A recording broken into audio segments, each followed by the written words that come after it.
Chapter 1457, You guys, kill yourselves. Chapter 1457, You guys, kill yourselves.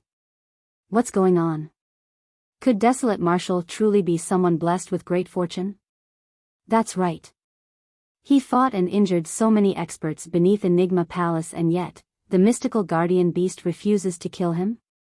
When the cultivators of Enigma Palace saw that, they started discussing excitedly. Palace Lord, let's invite the Patriarch back. Half-Martial Ancestor Li Hang had a grim expression as he sent a voice transmission with his spirit consciousness. That's the only way. Half-Martial Ancestor Qing Zhe nodded. Clang. Clang. On the other side, the moment Yan Beichen broke free, he charged towards Heavenly Secrets with the Hatred Fiend's saber. Heavenly Secrets was the only one in his eyes. Heavenly Secrets had a calm expression and did not fight Yan Beichen head-on. He retreated with the mystic firmament steps. Swoosh. At the same time, Su Zimo opened his dermic breaking bow once more and condensed a dermic power arrow. It tore through the air and sealed Heavenly Secrets' escape path instantly. Heavenly Secrets' expression finally changed. Desolate Marshal and the Asura were the two strongest monster incarnates in the current era. Even if he had heaven-defying methods, he could not defend against them. Poof. Although Heavenly Secrets' footsteps were mysterious, his shoulder was still pierced by the dermic power arrow and his entire arm exploded into a blood mist. The Asura slashed down head-on. Heavenly Secrets dodged with all his might, but a bloodied wound appeared on his chest by the Hatred Fiend's saber. His flesh was overturned and his bones could be seen. Ugh! He grit his teeth and grunted dully, breaking out in cold sweat from the pain. Heavenly Secrets channeled his dermic powers, and in the blink of an eye, his severed arm grew once more. However, the wound on his chest was still bleeding endlessly. The Hatred Fiend's saber contained an extremely terrifying fiend chi of hatred, and even the smallest wound was extremely difficult to heal. Heavenly Secrets' blood chi was severely depleted.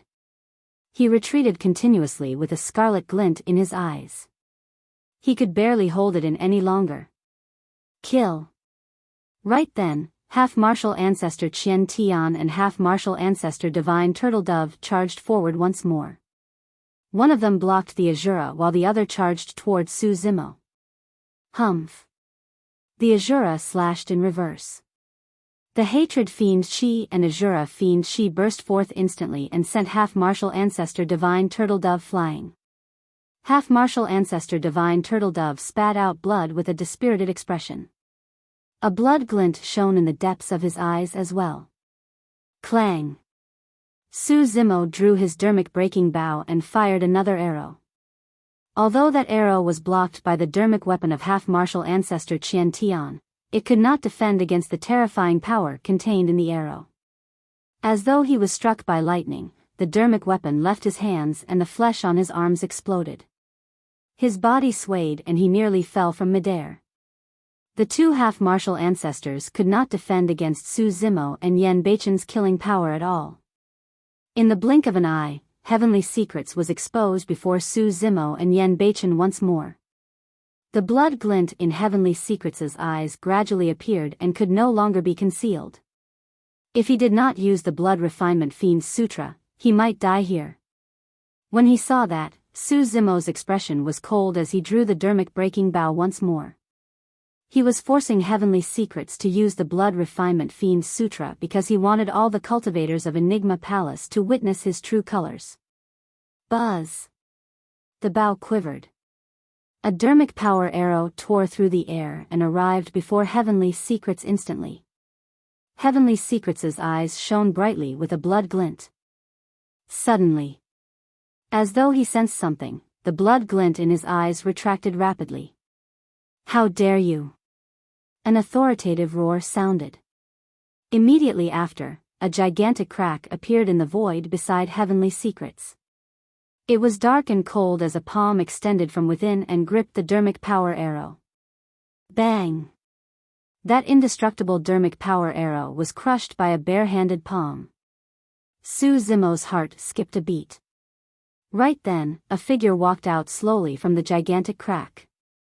With a scrawny face and a slender figure, he wore a Daoist robe and strode out with hands behind his back. It was only when that person walked out from the crack that the pitch-black crack gradually closed.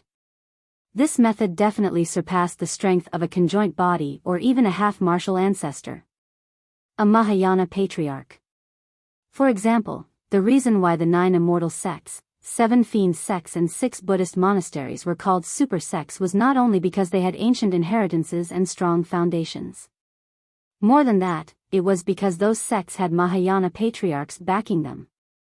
Furthermore, they had more than one. In fact, some of the super sects even had emperors. However, these Mahayana patriarchs almost never revealed themselves and rarely appeared in the cultivation world. Even if anything major happened in the sect, Mahayana patriarchs would not appear. In the eyes of a Mahayana patriarch, there was only one thing that was important: to become an emperor. Everything else was insignificant. Furthermore, now that they were at the Mahayana realm, they were no longer bothered about most secular things in the cultivation world. The birth of a paragon and monster incarnate was nothing in the eyes of a Mahayana patriarch. Throughout history, there had been way too many cultivators who became paragons and monster incarnates. However, there were extremely few who could truly advance to the Mahayana realm. One would only be qualified to converse with them side by side after advancing to the Mahayana realm. Therefore, Mahayana patriarchs would only come out of seclusion if their sects met with a calamity or danger of annihilation. Initially, half-martial ancestor Qing Zhe thought that he could suppress Su Zimo and the others completely with his methods. To think that the situation would develop to such an extent. Left with no other choice, he could only send a message to invite the patriarch of the sect back. Greetings, Patriarch Qing Cheng. When half-martial ancestor Qing Zhe, half-martial ancestor Li Heng and the others saw the skinny cultivator, they bowed and shouted. Half-martial ancestor Qing Zhe was the descendant of Patriarch Qing Cheng. Although the difference between them was only a single cultivation realm, Patriarch Qing Cheng was countless years older than half-martial ancestor Qing Zhe. The Patriarch has appeared. That's a Mahayana Patriarch. I've never seen one ever since I joined Enigma Palace. The cultivators of Enigma Palace were shocked. What's going on? Patriarch Qing Cheng surveyed his surroundings and swept his gaze across the battlefield, asking slowly with a cold glint in his eyes. Patriarch. Half-martial ancestor Qing Zhe said hurriedly. Desolate Marshal and the others charged into Enigma Palace and declared that they wanted to kill our young master. Furthermore, they destroyed the steel of the mountain gate and killed a few mighty figures of Enigma Palace while injuring many half-martial ancestors. This desolate Marshal is lawless and even snatched my dermic-breaking bow. The gaze of the half-martial ancestor of Qing Zhe shifted slowly, pausing on Demonist Ji, Mingzhen and Yen Beichen for a moment before landing on Su Zimo. Su Zimo's hairs stood on end instantly. It was as though a calamity was about to descend upon him the next moment. This was a Mahayana patriarch who had comprehended divine powers. There was a world of a difference between him and a half-martial ancestor who had only comprehended a trace of divine powers. If Patriarch Qing Cheng wanted to kill him, even his green lotus true body would not be able to defend against it. You sure are bold to kill cultivators of Enigma Palace. Patriarch Qing Cheng said slowly expressionlessly. There's another reason for this. Su Zimo took a deep breath of air and withstood the might of the Patriarch, saying in a deep voice, "We're not here because we want to be enemies with Enigma Palace. I don't want to hear you explain." Patriarch Qing Cheng shook his head and said indifferently, "You guys, kill yourselves." Chapter 1458, Storyteller. Chapter 1458, Storyteller. The words of a Mahayana patriarch exuded an unquestionable power. It was as though asking Su Zimo and the others to commit suicide was giving them a dignified death. To be fair, Patriarch Qing Cheng was not bothered to attack. Although these people were monster incarnates of history, in his eyes, they were nothing but ants. Kill myself? Su Zimo smiled. To think that even a Mahayana Patriarch of Enigma Palace would be so biased and oblivious to the truth. Even against a Mahayana Patriarch, Su Zimo did not retreat at all and revealed his sharpness. Su Zimo's gaze was dark as he said slowly, "If I kill myself here today, I'll definitely make a comeback in the future. At that time, I'll see who from Enigma Palace can stop me." This was not a threat. Even if his Green Lotus true body died here, he still had two true bodies. The dragon true body had the backing of the dragon race and divine Phoenix Island. By the time Su Zimo made a comeback, even Enigma Palace might not be able to stop him. Patriarch, Desolate Marshal has another clone in the dragon race and his status is extremely high. He should be the young master of the dragon race, half-martial ancestor Qing Zhe said hurriedly. Oh. Patriarch Qing Qing frowned. That was a little troublesome. Even if Su Zimo was backed by the other super sects, Patriarch Qing Qing would kill him without any qualms. However, if it was the dragon race, one of the primordial races, he would have to reconsider.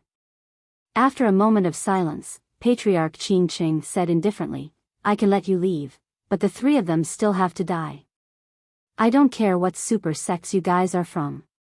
Since you guys fought in front of Enigma Palace, you have to accept punishment." Patriarch Qing Qing had long seen through the cultivation techniques of Yan Beichen, Mingzhen and Demonist Ji and naturally knew where they came from. But today, he had to kill to establish his dominance. Otherwise, the might of Enigma Palace would be gone. You can't kill the three of them either. Su Zimo did not yield at all and glared at Patriarch Qing Qing still, saying in a deep voice. In that short period of time, half-martial ancestor Qing Zhe had already sent a lot of information about Desolate Marshal to Patriarch Qing Qing secretly. "Desolate Marshal, don't push your luck." Patriarch Qing Qing sneered, "Even if I don't kill you, you won't be able to live for long either. You'll suffer from the killing badges of the primordial races. The three of you, aren't you going to kill yourselves? Are you waiting for me to make a move personally?" Patriarch Qing Qing ignored Su Zimo and looked at Yan Beichen and the other two, asking indifferently. Yan Beichen's expression was cold as he channeled all the strength in his body and held the Hatred Fiend's saber horizontally across his chest. He looked at Patriarch Qing Qing and released a torrential fiend chi from head to toe. Anyone who stopped him from killing heavenly secrets would be his enemy. Even against a Mahayana Patriarch, Yan Beichen dared to raise his saber.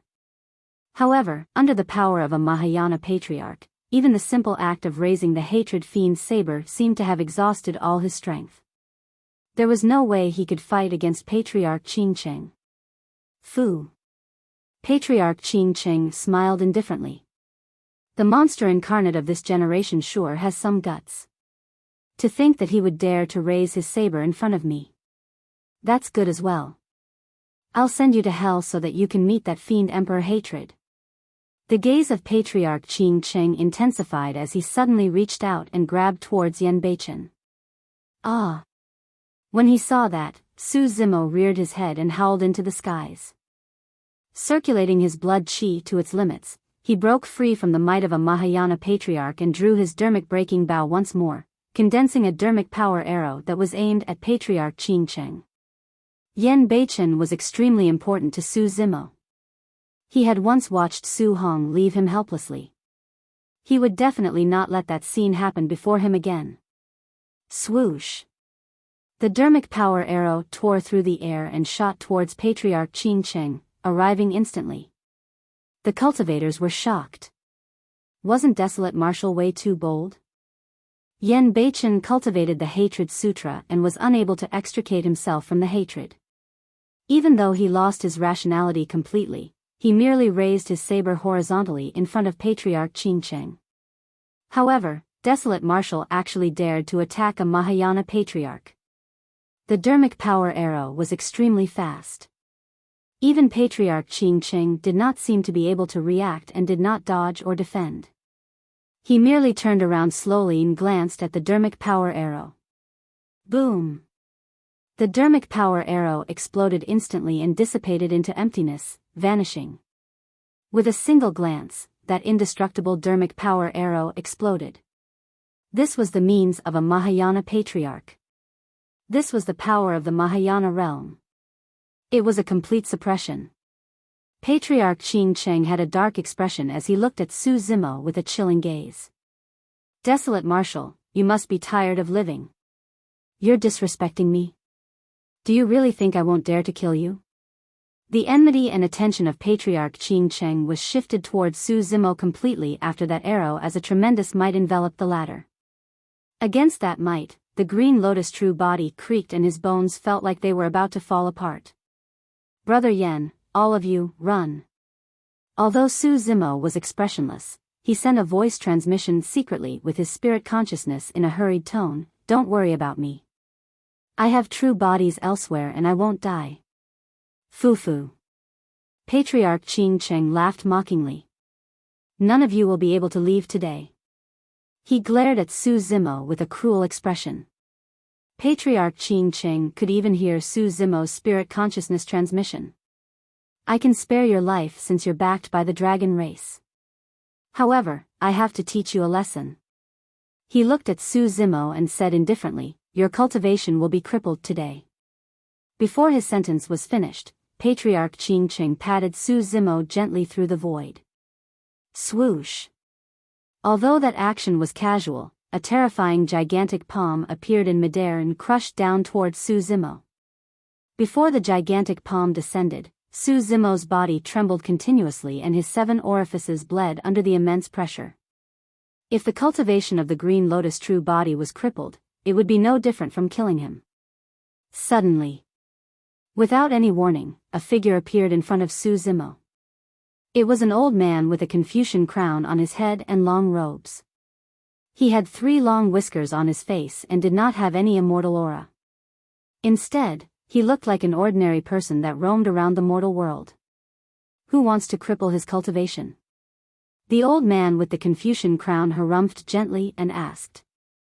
That single harumph caused the terrifying palm in midair to dissipate and vanish instantly.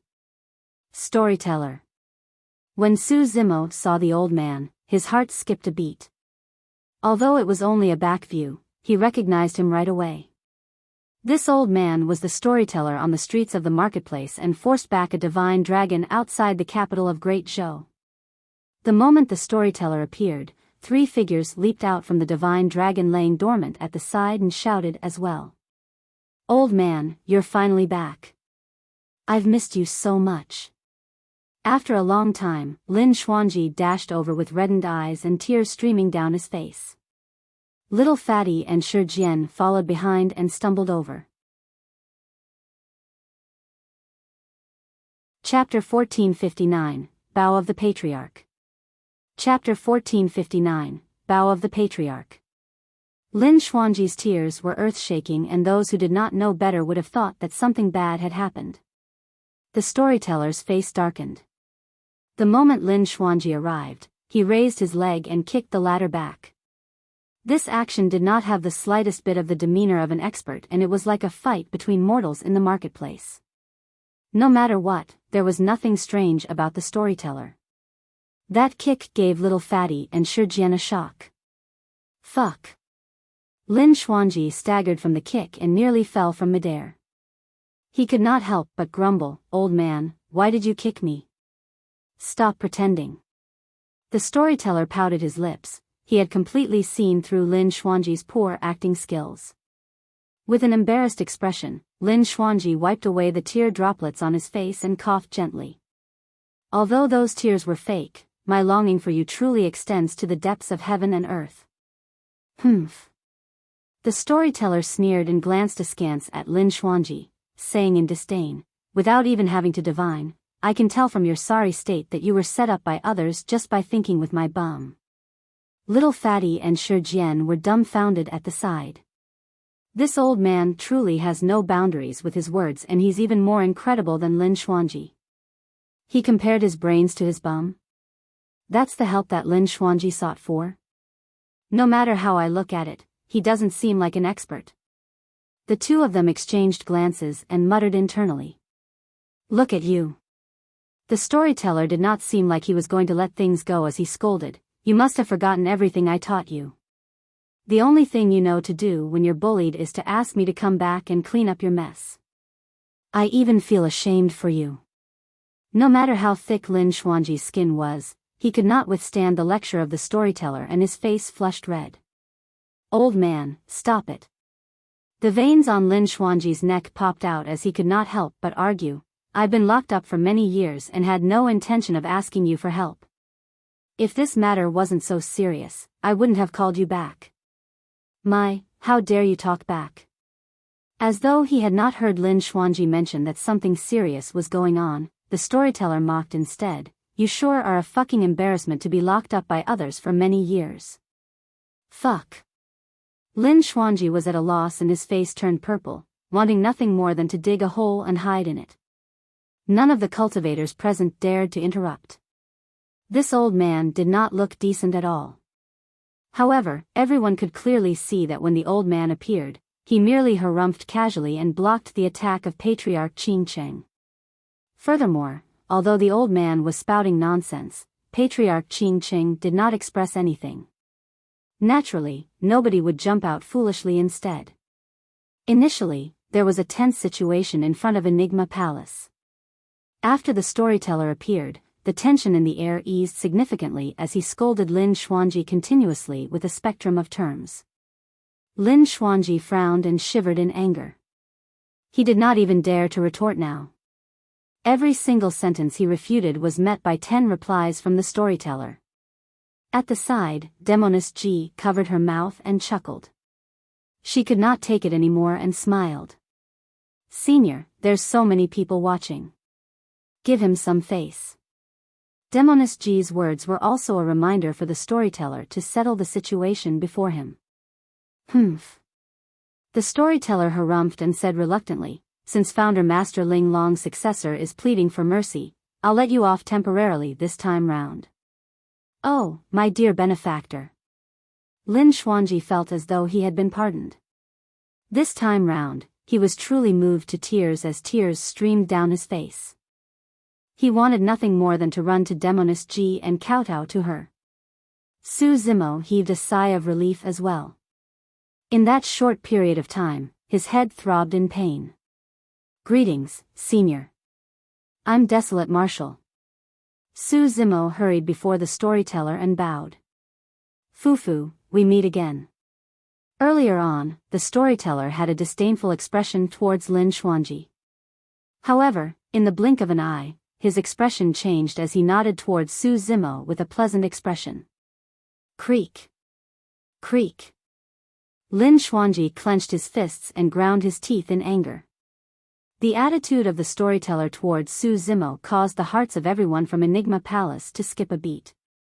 Half-martial ancestor Qian Tian and half-martial ancestor Divine Turtledove had ugly expressions and looked at Heavenly Secrets instinctively. Heavenly Secrets was expressionless. Right then, Patriarch Qing Cheng advanced and bowed to the storyteller, causing an uproar.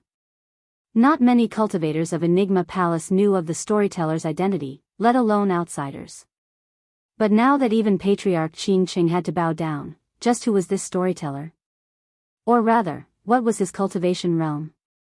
Could he be an emperor? Su Zimo was secretly alarmed as well. He had met the storyteller twice, but he did not expect the latter to have such a powerful background. Greetings. The moment Patriarch Qing Cheng spoke, the storyteller waved it off and interrupted, rise. The old storyteller had a disdainful expression towards Lin Xuanji and was delighted towards Su Zimo. Now that he turned to face Patriarch Qing Cheng, he had a new expression again. You were the one who wanted to cripple his cultivation earlier on? The storyteller asked indifferently with a calm tone, and no one could guess his emotions. Yes. In front of the storyteller, Patriarch Qing Cheng clearly became a little cautious and no longer had his dominance from earlier on. This desolate marshal fought in front of Enigma Palace. You know that he's desolate marshal? Before he could finish, he was interrupted by the storyteller's question. Although Patriarch Qing Cheng was interrupted twice in a row, there was no displeasure on his face. I know. Patriarch Qing Cheng replied honestly. I don't care what Desolate Marshal did in front of Enigma Palace. The storyteller said slowly, he once established the martial Dao and imparted martial arts to all living beings, allowing everyone in the world to cultivate and bring blessings to the world. Aren't you afraid of divine retribution for crippling someone with such merit? The storyteller's tone turned increasingly stern, and towards the end, he was already lecturing. Patriarch Qing Cheng lowered his head slightly with a terrible expression. He was different from Lin Xuanji. He was a Mahayana patriarch after all. It was truly embarrassing for him to be scolded like this in public. Actually, it's not Patriarch Qing Cheng's fault. The Palace Lord of Enigma Palace could not help but say, Desolate Marshal and the others have truly gone too far. They arrived at the entrance of Enigma Palace and destroyed the stele with the human emperor's handwriting, killing a few mighty figures and injuring many half-martial ancestors. They even declared that they wanted to kill our young master of Enigma Palace. If Patriarch Qing Cheng did not attack and allowed Desolate Marshal and the others to charge into Enigma Palace, they would probably start a massacre given their natures. Half-martial ancestor Qian Tian added hurriedly, the Palace Lord is right. Patriarch Qing Cheng already gave Desolate Marshal a chance for him to retreat, but he still pushed his luck. The Patriarch had no choice but to cripple his cultivation. Nonsense, we're not here to make Enigma Palace our enemy. We're only here to settle scores with heavenly secrets. Demonist Ji hollered. Humph. Heavenly Secrets is our young master of Enigma Palace. He's not someone you can provoke casually. Half-martial ancestor Qing Zhe sneered. The young master of Enigma Palace? The storyteller raised his brow and shifted his gaze slowly towards Heavenly Secrets, asking faintly, when did you become the young master of Enigma Palace? Chapter 1460, Blade Wielder. Chapter 1460, Blade Wielder. Heavenly Secrets had a calm expression as he bowed respectfully and said in a deep voice, Master, a few years ago, the god, Witch and other primordial races sought me out and asked me to divine the location of the primordial taboo. Su Zimo frowned slightly. To think that Heavenly Secrets was the disciple of the storyteller. Heavenly Secrets and Xuanji, from that perspective, the two of them should be fellow disciples. Heavenly Secrets continued, I was worried that the taboo would grow and wreak havoc in Tianhuang mainland, so I agreed to help and divine the location of the taboo. However, this matter was stopped by Junior Brother Xuanji. Junior Brother Xuanji is on good terms with Desolate Marshal and the primordial taboo is the latter's spirit beast. I can understand why Junior Brother Xuanji would object to it. However, Enigma Palace is concerned about the masses and can't prioritize personal relationships.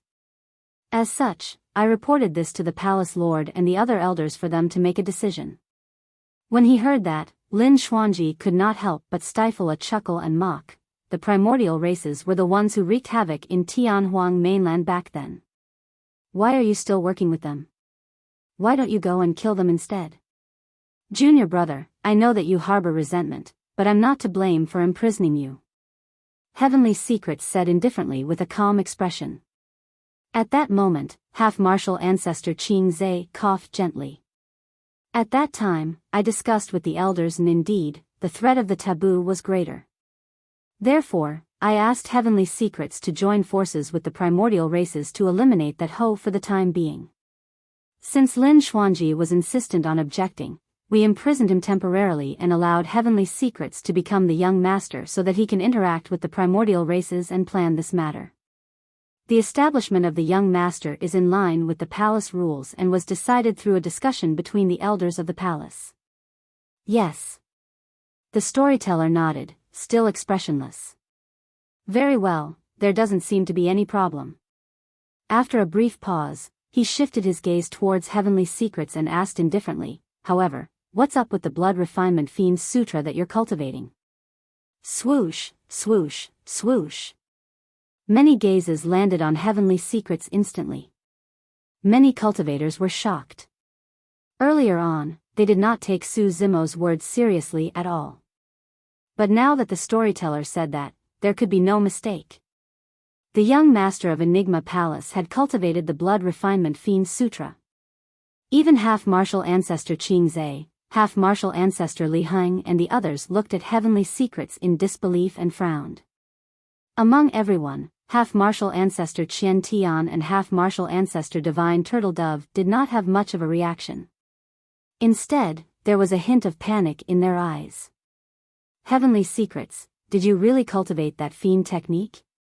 Half-martial ancestor Qingzai asked. Heavenly secrets had a calm expression. He had expected that he could not hide it from the storyteller. He said frankly, I did cultivate the Blood Refinement Fiend Sutra, but I don't think there's anything wrong with this cultivation technique. Desolate Martial cultivated this fiend technique as well, but he still established the martial Dao to impart martial arts to all living beings all the same. That's right. The storyteller nodded. There's indeed nothing wrong with a fiend technique.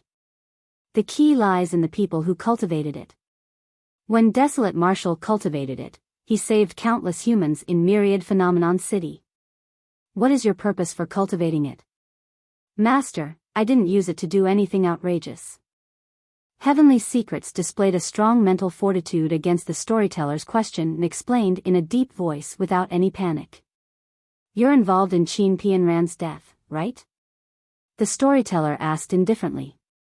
At the mention of that, the hatred fiend Shi around Yan Beichen intensified and his eyes shone with endless killing intent. Master Ming Jian, Dao Lord Immortal Sword has some personal ties with me. I couldn't reject his request to help. Heavenly Secrets replied, furthermore, I only divined Qin Pianran's location. I did not lay my hands on her the entire time, let alone know that Dao Lord Immortal Sword would kill her. Of course you knew.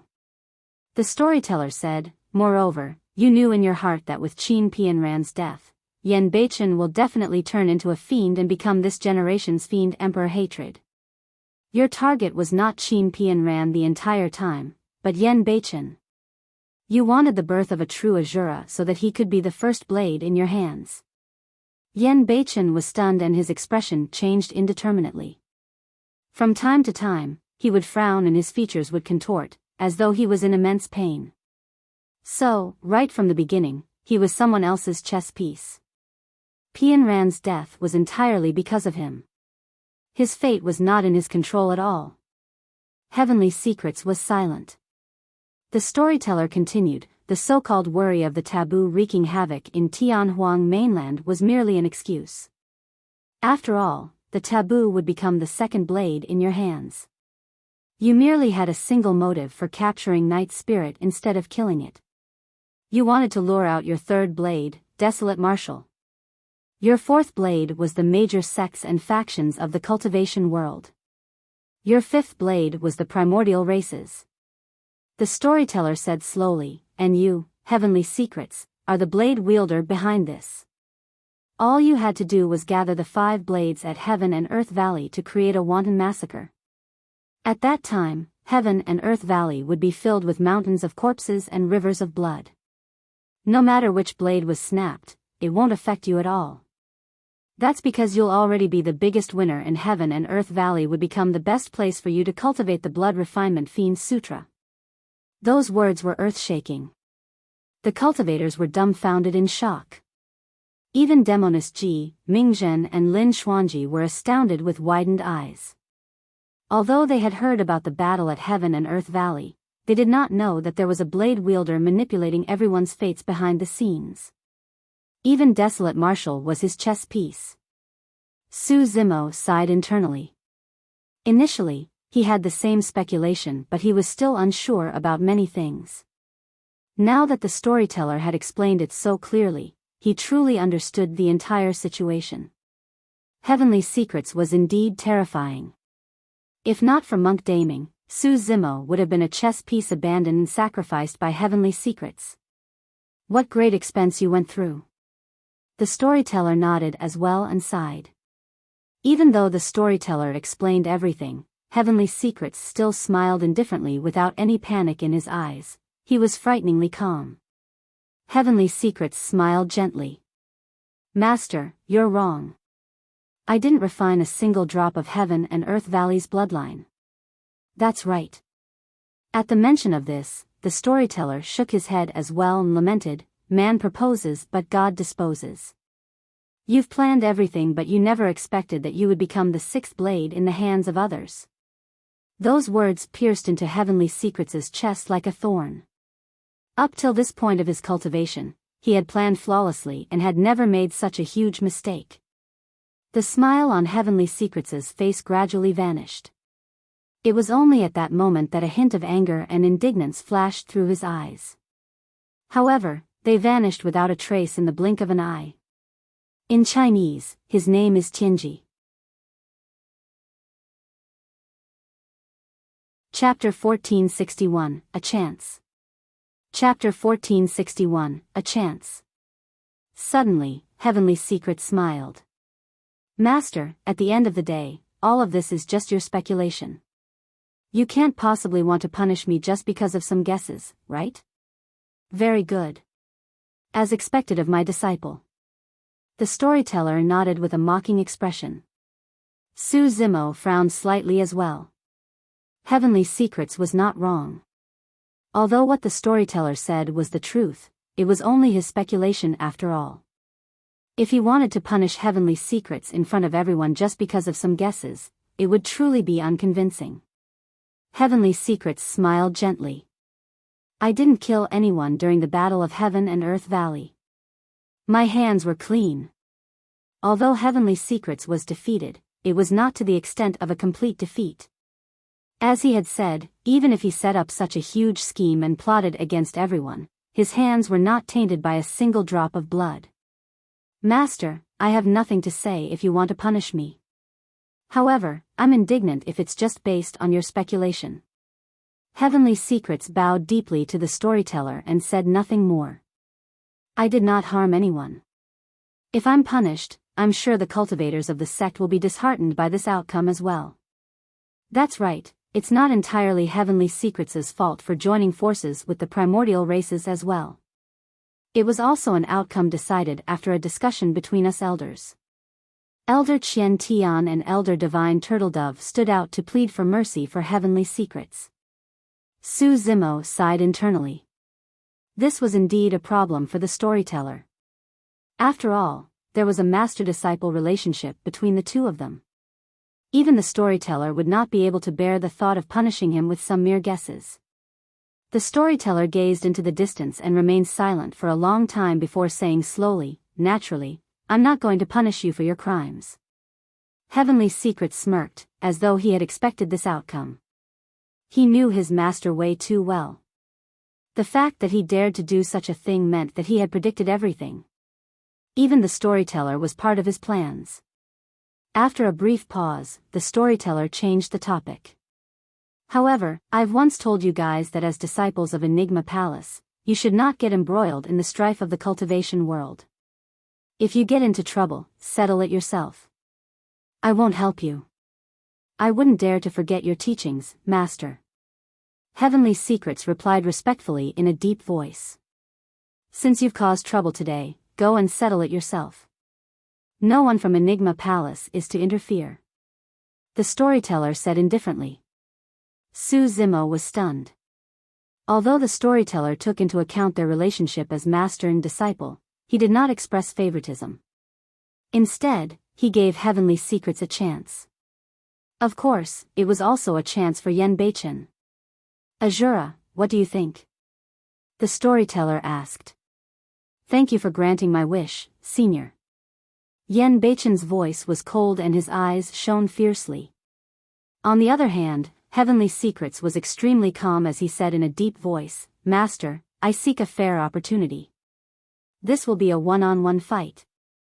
Whether or not it is to the death, no one is allowed to interfere."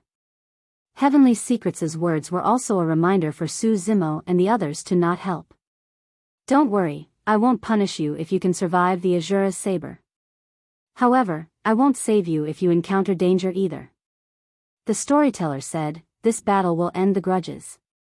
It doesn't matter who the victor is, you will fight to the death." "All right."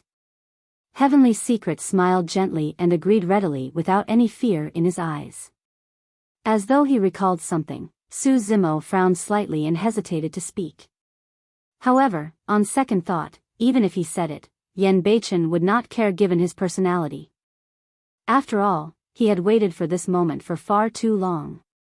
Although Su Zimo looked worried, he still retreated with Ming Zhen and Demoness Ji. Everyone from Enigma Palace retreated as well. In the blink of an eye, an empty space appeared in midair where Yan Beichen and Heavenly Secrets stood facing each other. Asura, I know that Qin Pianran's death is heartbreaking for you and you can't let go. Heavenly Secrets said, right now, every single day you live is a torture for you. You can't wait to commit suicide to reunite with Qin Pianran, right? Heavenly Secrets' eyes shone with a strange glint. Even his tone turned gentle, causing one to trust him from the depths of their hearts and lower their guard. Yan Beichen frowned and lowered his head slightly, as though he was reminiscing about the past and was in pain and self-blame. What a brilliant bewitching technique. Demoness Ji frowned slightly and murmured. She knew that Dermic art the best. However, to think that Heavenly Secrets' attainments in bewitchment were not weaker than hers. There were all sorts of things in the mystic firmament record. As the disciple of the Storyteller, Heavenly Secrets had shocking talent and a wide knowledge of things. Nobody knew how strong Heavenly Secrets was because he rarely attacked. Up till this point of his cultivation, if Heavenly Secrets wanted to do something, he did not even have to do it personally. All he had to do was set up a trap with ease and everything would naturally be resolved. Both parties looked to be facing one another motionlessly. However, Heavenly Secrets had already attacked. Since you're in so much pain, how about letting me send you off? Heavenly Secrets continued to bewitch Yan Beichen and said gently, give up, I'm helping you. As long as you die, you can reunite with Qin Pianran. Qin Pianran is waiting for you down there. Can't you feel her? Yan Beichen's body trembled even more violently and his features were contorted. What should we do? The Asura can't hold on for much longer. Demoness Ji had a worried expression. If he can't break free from Heavenly Secrets' bewitchment, the Asura will probably commit suicide on the spot without Heavenly Secrets even making a move. No. Su Zimo shook his head slowly. Brother Yen cultivated the Hatred Sutra and the hatred in his heart has already surpassed everything. If he thinks that he can bewitch Brother Yen with that bewitchment technique, Heavenly Secrets is underestimating both Brother Yen and the Hatred Sutra. Right then, Yan Beichen's body gradually stopped trembling and calmed down. What's wrong? Have you made a decision? Heavenly Secrets walked slowly towards Yan Beichen and asked carefully and gently. Suddenly, Yan Beichen raised his head. His eyes were pitch black like ink, resembling two gigantic black holes that could devour everything. Heavenly Secrets was alarmed when he saw the pair of eyes. I am indeed in pain and I've let Pianran down. Yan Beichen said slowly, however, even if I commit suicide, I have to kill you first. Without you, Pianran wouldn't have died at all. Heavenly Secrets, you deserve to die. Buzz. Before his sentence was finished, Yan Beichen swung the Hatred Fiend's saber in his hands and slashed towards Heavenly Secrets through the void. That slash did not only contain the endless hatred of the Hatred Sutra, but also the torrential killing intent of the Asura Sutra. The saber intent of the two fiend techniques fused together against that slash. This was the strongest slash that Yan Beichen had released since he started cultivating. Even Su Zimo, who was watching from afar, felt his scalp tingle and was secretly speechless when he saw the burst of that slash. The Hatred Fiend's saber streaked through the air. A black streak of light descended on Heavenly Secrets' head with hatred and killing intent, as though it wanted to destroy everything. Chapter 1462, Dead Heavenly Secrets. Chapter 1462, Dead Heavenly Secrets. That slash was so terrifying that even Su Zimo might not be able to withstand it. Heavenly Secrets retracted his smile with a grim expression. He had not expected that his bewitchment would force out the most terrifying Asura. Slapping his storage bag with his left hand, Heavenly Secrets took out a protection talisman and tore it apart instantly, forming a defensive barrier around him. At the same time, he changed his hand's seals repeatedly. Mystic Firmament Dermic Robe. Mystic Firmament Mirror. Suddenly, a set of clothes that flowed with dermic powers appeared on Heavenly Secrets' body and shone with a mysterious glow. An ancient mirror appeared in his right hand and blocked the black light that descended from midair. In the blink of an eye, Heavenly Secrets released 3 defensive methods. Snap! The Mystic Firmament Mirror was the first to shatter. Under normal circumstances, this Mystic Firmament Mirror could reflect attacks. However, the power of Yen Beichen's slash was way too terrifying. The saber intent that was fused with the 2 fiend techniques of the Hatred Sutra and Asura Sutra was something that even the Mystic Firmament Mirror could not defend against and shattered instantly. Right after was the defensive barrier formed by the Protection Talisman. The true form of the Hatred Fiend's saber did not even manage to slash the barrier. The black light that burst forth was enough to slice the barrier into 2. Boom! Thereafter, a loud bang sounded when the black light struck the Mystic Firmament Dermic Robe heavily. The Mystic Firmament Dermic powers shattered and the true form of the Hatred Fiend's saber appeared. However, that slash did not slice Heavenly Secrets into 2. Instead, it met with immense resistance. Bang! Heavenly Secrets smashed heavily onto the ground, but he struggled to stand up before long. He was covered in dust and his face was pale as blood oozed from the corner of his mouth. Heavenly Secrets' robes were already torn by the Hatred Fiend's saber and his inner armor was exposed. This was a defensive Khanate mighty figure dermic weapon and was extremely precious. Previously, Heavenly Secrets suffered a loss at Heaven and Earth Valley. Ever since he returned, he wore this inner armor. Today, it saved his life. In order to defend against the Asura's slash, Heavenly Secrets had to use 4 defensive methods. Crack. Crack. Crack. Right then, a jarring sound echoed from the inner armor. Heavenly Secrets lowered his head. A crack appeared on the inner armor and split it into 2. The light of the inner armor dimmed rapidly. Swoosh. The inner armor fell off from Heavenly Secrets and was completely crippled. The crowd fell into an uproar.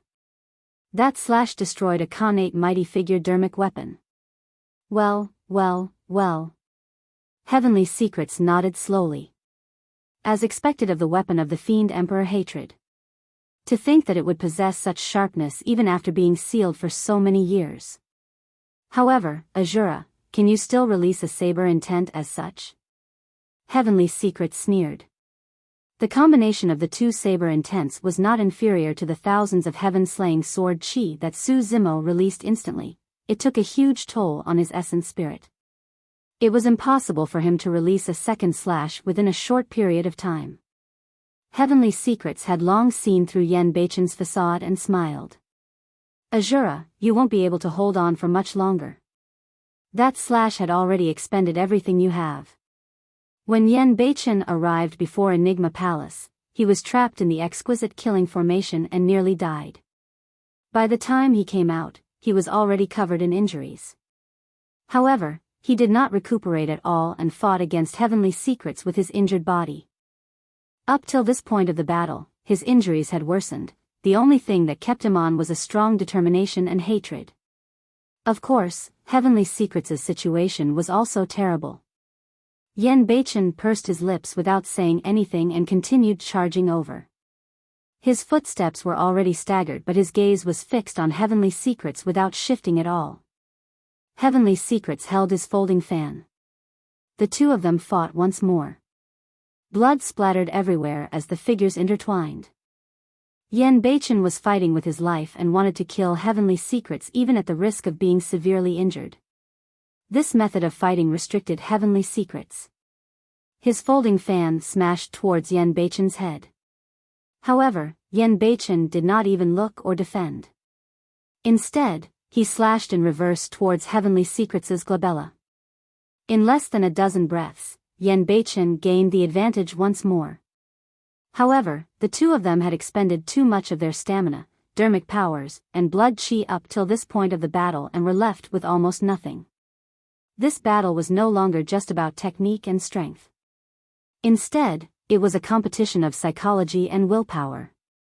Nobody knew who the eventual victor would be until the final moment. The two figures crossed once more. Heavenly Secrets' folding fan smashed Yen Beichen's arm. Yen Beichen's hatred fiend's saber sliced a gigantic wound on Heavenly Secrets' chest with fresh blood. Heavenly Secrets' expression was already extremely terrible. The wound caused by the hatred fiend's saber was extremely difficult to heal. Furthermore, it possessed the hatred fiend's chi and was destroying his body continuously. If this continued, there was a high chance he would fall first. Gripping the hatred fiend's saber in his right hand, Yen Beichen used it as a walking stick and limped towards Heavenly Secrets. His other arm was slumped at his side, his bones broken. He no longer had any dermic powers in his body. It was impossible to repair that broken arm. Even so, the hatred and killing intent in Yen Beichen's eyes did not change at all right from the beginning. That gaze made Heavenly Secrets panic. Finally, he could not hold it in any longer. This was also his final trump card. The Blood Refinement Fiend Sutra. Before the battle, he had specially requested from the Storyteller a fair fight without anyone interfering. The moment he made that request, he was already prepared to use the Blood Refinement Fiend Sutra. Even if he channeled that fiend technique, no one could interfere. Although not many people died before Enigma Palace, the refinement of that bloodline was enough for him to recover to his peak condition within a short period of time. Asura, it's over. Heavenly Secrets looked at the Asura that walked over with a mocking expression. Channeling a mental cultivation technique, his eyes shone with a strange blood glint as he said slowly, Blood Refinement Fiend Sutra. Not good. Su Zimo was alarmed. This was the worry he had before the battle. He knew the Blood Refinement Fiend Sutra the best. If Heavenly Secrets were to release the Blood Refinement Fiend Sutra, he could recover rapidly and there would be no doubt about the outcome of this battle. When he saw that, the Storyteller suddenly sighed and shook his head, his eyes filled with disappointment. Yen Beichen did not seem to have heard what Heavenly Secrets said. Or rather, he did not care at all. No matter the cultivation technique Heavenly Secrets released, there was only a single obsession in his heart, to kill the latter. Yen Beichen continued advancing and arrived before Heavenly Secrets before long. He raised the hatred fiend saber and slashed forward. That slash was weak without any saber technique, let alone saber intent. The fact that Yen Beichen could raise the hatred fiend saber and slash down with his arm was already his limit. At that moment, Heavenly Secrets' expression changed starkly as though he was rooted on the spot. His eyes were widened as though he had seen a ghost. Poof! Under countless gazes, the hatred fiend's saber slashed at Heavenly Secrets' head and its blade dug into his bones, almost splitting his head into two. That slash even tore through Heavenly Secrets' consciousness. Naturally, even his essence spirit wouldn't be spared. What was going on? Heavenly Secrets was dead? The cultivators present were not the only ones, even Su Zimo was dumbfounded and looked at everything in disbelief. Chapter 1463, Chess Piece. Chapter 1463, Chess Piece. Yen Beichen was stunned as well.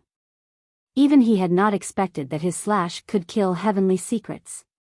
The hatred fiend saber tore through Heavenly Secrets' consciousness and the hatred fiend chi on the saber had already surged in. Before long, Heavenly Secrets' essence spirit would be devoured by the hatred fiend chi. How could this be? Heavenly Secrets' face was covered in blood as his eyes widened in shock and anger. He muttered repeatedly, how could this be? Sigh. The Storyteller sighed deeply with a look of sadness and disappointment in his eyes. Master, how could this be? How did I lose? Heavenly Secrets turned slightly and looked at the Storyteller in disbelief. Heavenly Secrets, if you hadn't used the Blood Refinement Fiend Sutra for this battle, it would mean that you still had a conscience. You lost the moment you released that fiend technique. The Storyteller sighed once more with a rueful expression. This time round, you've lost completely and utterly. This time round? Heavenly Secrets asked with widened eyes, as though he had thought of something. Su Zimo frowned slightly in deep thought as well. Right then, the storyteller added, someone came and refined the bloodline of this place in advance. Su Zimo was shocked. Instantly, he was enlightened. Monk Daming. Earlier on, Monk Daming was here. However, nobody noticed him at all when the cultivators fought in front of Enigma Palace. Monk Daming secretly absorbed all the bloodlines that were scattered here. That was the reason why Heavenly Secrets was stunned the moment he released the Blood Refinement Fiend Sutra. That was because all the bloodlines here had been refined. There was no reaction when he released the Blood Refinement Fiend Sutra. Heavenly Secrets' blood chi was exhausted to begin with. Coupled with the unforeseen event, he was slightly slower and his head was sliced by Yen Beichen. The storyteller had long known about this. Therefore, he knew the outcome the moment Heavenly Secrets used the Blood Refinement Fiend Sutra. The fact that the storyteller did not capture Monk Daming meant that the latter had already left silently before the storyteller descended. Nobody discovered him throughout the entire process. If the storyteller had not pointed it out, even Su Zimo would not have noticed it. Suddenly, Su Zimo thought of something. Back on Six Stars Mountain, Monk Daming once told him that Enigma Palace might be able to dispel his killing badge. Su Zimo was wary towards Monk Daming. When Monk Daming said that, Su Zimo had this feeling that Monk Daming had another motive. Later on, Monk Daming said that Yen Beichen wanted to come to Enigma Palace to take revenge on Heavenly Secrets. Without much thought, Su Zimo headed straight for Enigma Palace. To think that in the end, he would still become a chess piece of Monk Daming. Most importantly, even if Su Zimo knew that Monk Daming was making use of him, he had to come to Enigma Palace. Be it for Lin Xuanji or Yen Beichen, he had to make the trip to Enigma Palace. However, once he arrived at Enigma Palace, he would be made use of by Monk Daming. Such methods were truly many times more brilliant than Heavenly Secrets. However, Su Zimo was still puzzled. If Monk Daming merely wanted to refine bloodlines, was there a need to take the risk to refine it at Enigma Palace? A Mahayana Patriarch was alarmed this time round. There was also the storyteller who was highly likely an emperor. Once Monk Daming's tracks were exposed, it would be difficult for him to escape unscathed. Furthermore, there were not many cultivators who truly died in this battle. Most of them were merely severely injured. As such, there were not many bloodlines. Monk Daming was so cautious. Could he have set up such a trap just to refine that bit of bloodline? It's him. Right then, Heavenly Secrets suddenly roared in a hysterical manner. Blood was still flowing down Heavenly Secrets' face. When he heard that, his features were contorted with a menacing expression that was extremely terrifying. Su Zimo sighed internally as he looked at Heavenly Secrets. As the disciple of the storyteller, Heavenly Secrets planned everything and devised strategies almost flawlessly. Unfortunately, by some freak accident, Su Zimo and the others released Monk Daming in this generation. In the Battle of Heaven and Earth Valley, Heavenly Secrets paved the path for Monk Daming and the latter benefited immensely. This time round, Heavenly Secrets was defeated once more. He lost his life in this defeat. Come out. Heavenly Secrets surveyed his surroundings and roared, completely losing his mind. Come out. I want to see who you are. At that moment, Heavenly Secrets looked a little pitiful and tragic. He had already lost before Monk Daming even appeared. He lost twice. He had lost completely and tragically. Most importantly, right from the beginning, Heavenly Secrets did not know who he had lost to. In fact, he did not even know if the person who schemed against him twice in a row was a man or woman, what sect or faction he or she was from or what he or she looked like. For someone who thought that he was extremely smart and was in control of everything, how much of a blow was that? He left a long time ago. The storyteller shook his head and sighed in disappointment. Left. Heavenly Secrets grinned and fresh blood continued flowing down his cheeks. He murmured twice and suddenly laughed in a deranged manner with a tragic expression. Foo-foo, ha ha ha ha. Heavenly Secrets' gaze landed on Su Zimo and the others as he smiled sinisterly. Chess pieces.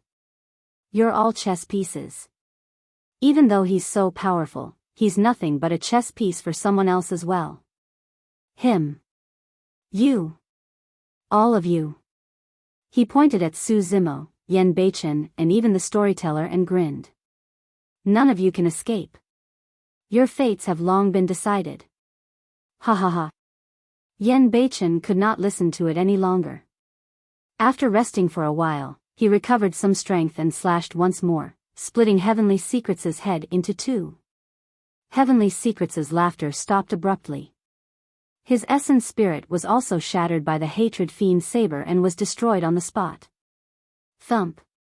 Heavenly Secrets' corpse fell heavily in a pool of blood. However, his laughter seemed to echo in everyone's ears for a long time without dissipating. It was unsettling and sent shivers down their spines. The Storyteller closed his eyes, seemingly unable to bear it. No matter what, Heavenly Secrets was his disciple after all.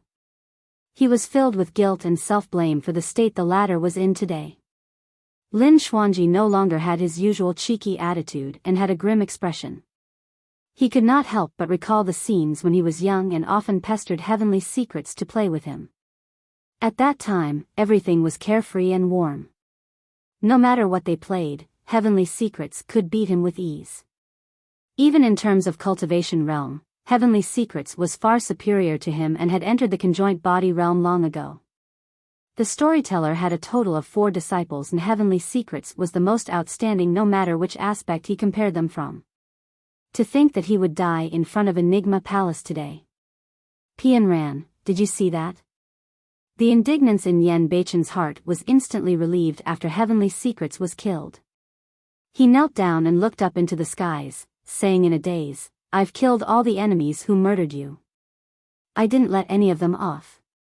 Pianran, don't worry. I'll accompany you very soon, very soon.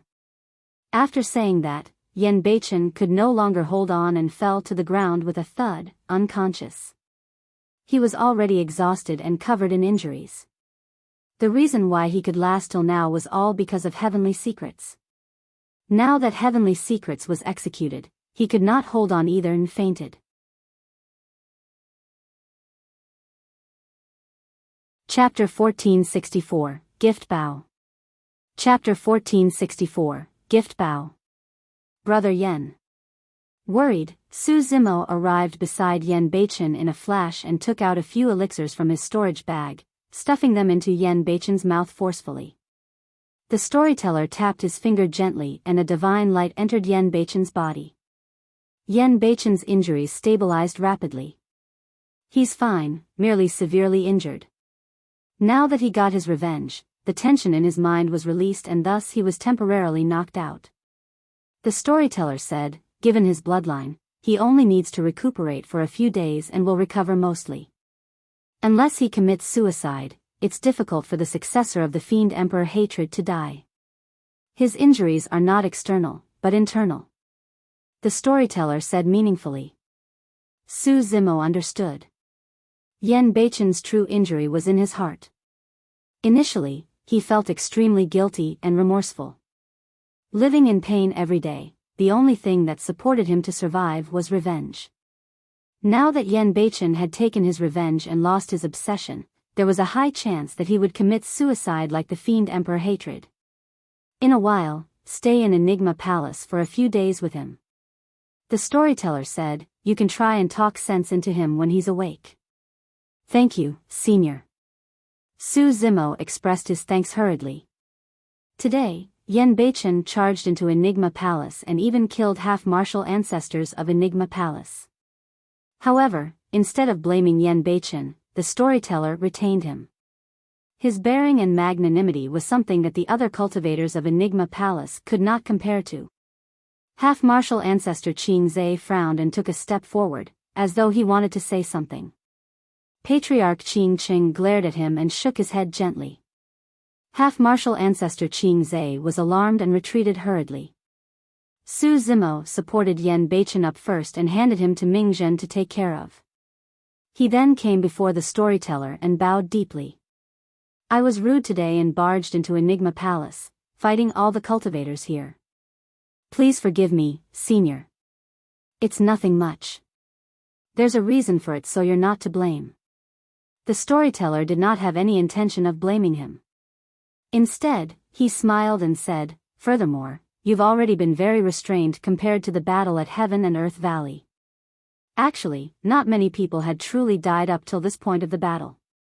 Even for some half-martial ancestors of Enigma Palace who were severely injured, only their physical bodies were destroyed, their essence spirits managed to escape. Given Su Zimo's capabilities, it would be extremely easy for him to kill their essence spirits. Although the storyteller was not present, he seemed to have seen through everything. He knew in his heart that if Su Zimo were to truly start a massacre, there would be rivers of blood in front of Enigma Palace. Su Zimo handed the dermic-breaking bow over. This is a treasure of Enigma Palace. Since today's matter has been resolved, I'll return it to its owner. The storyteller glanced at it indifferently and said, since you snatched this bow, take it. Ah. Su Zimo froze for a moment. This dermic bow was one of the unique treasures, and its terrifying might was revealed earlier on. In his hands, the power was even more shocking. The storyteller had given him such a great treasure casually. How can that do? Finally, half-martial ancestor Qing Zhe could not help but say, this dermic-breaking bow is an ancient unique treasure and one of the great treasures of Enigma Palace. How can we give it to outsiders casually?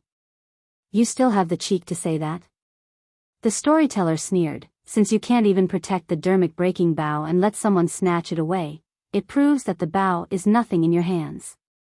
You might as well give it to someone else.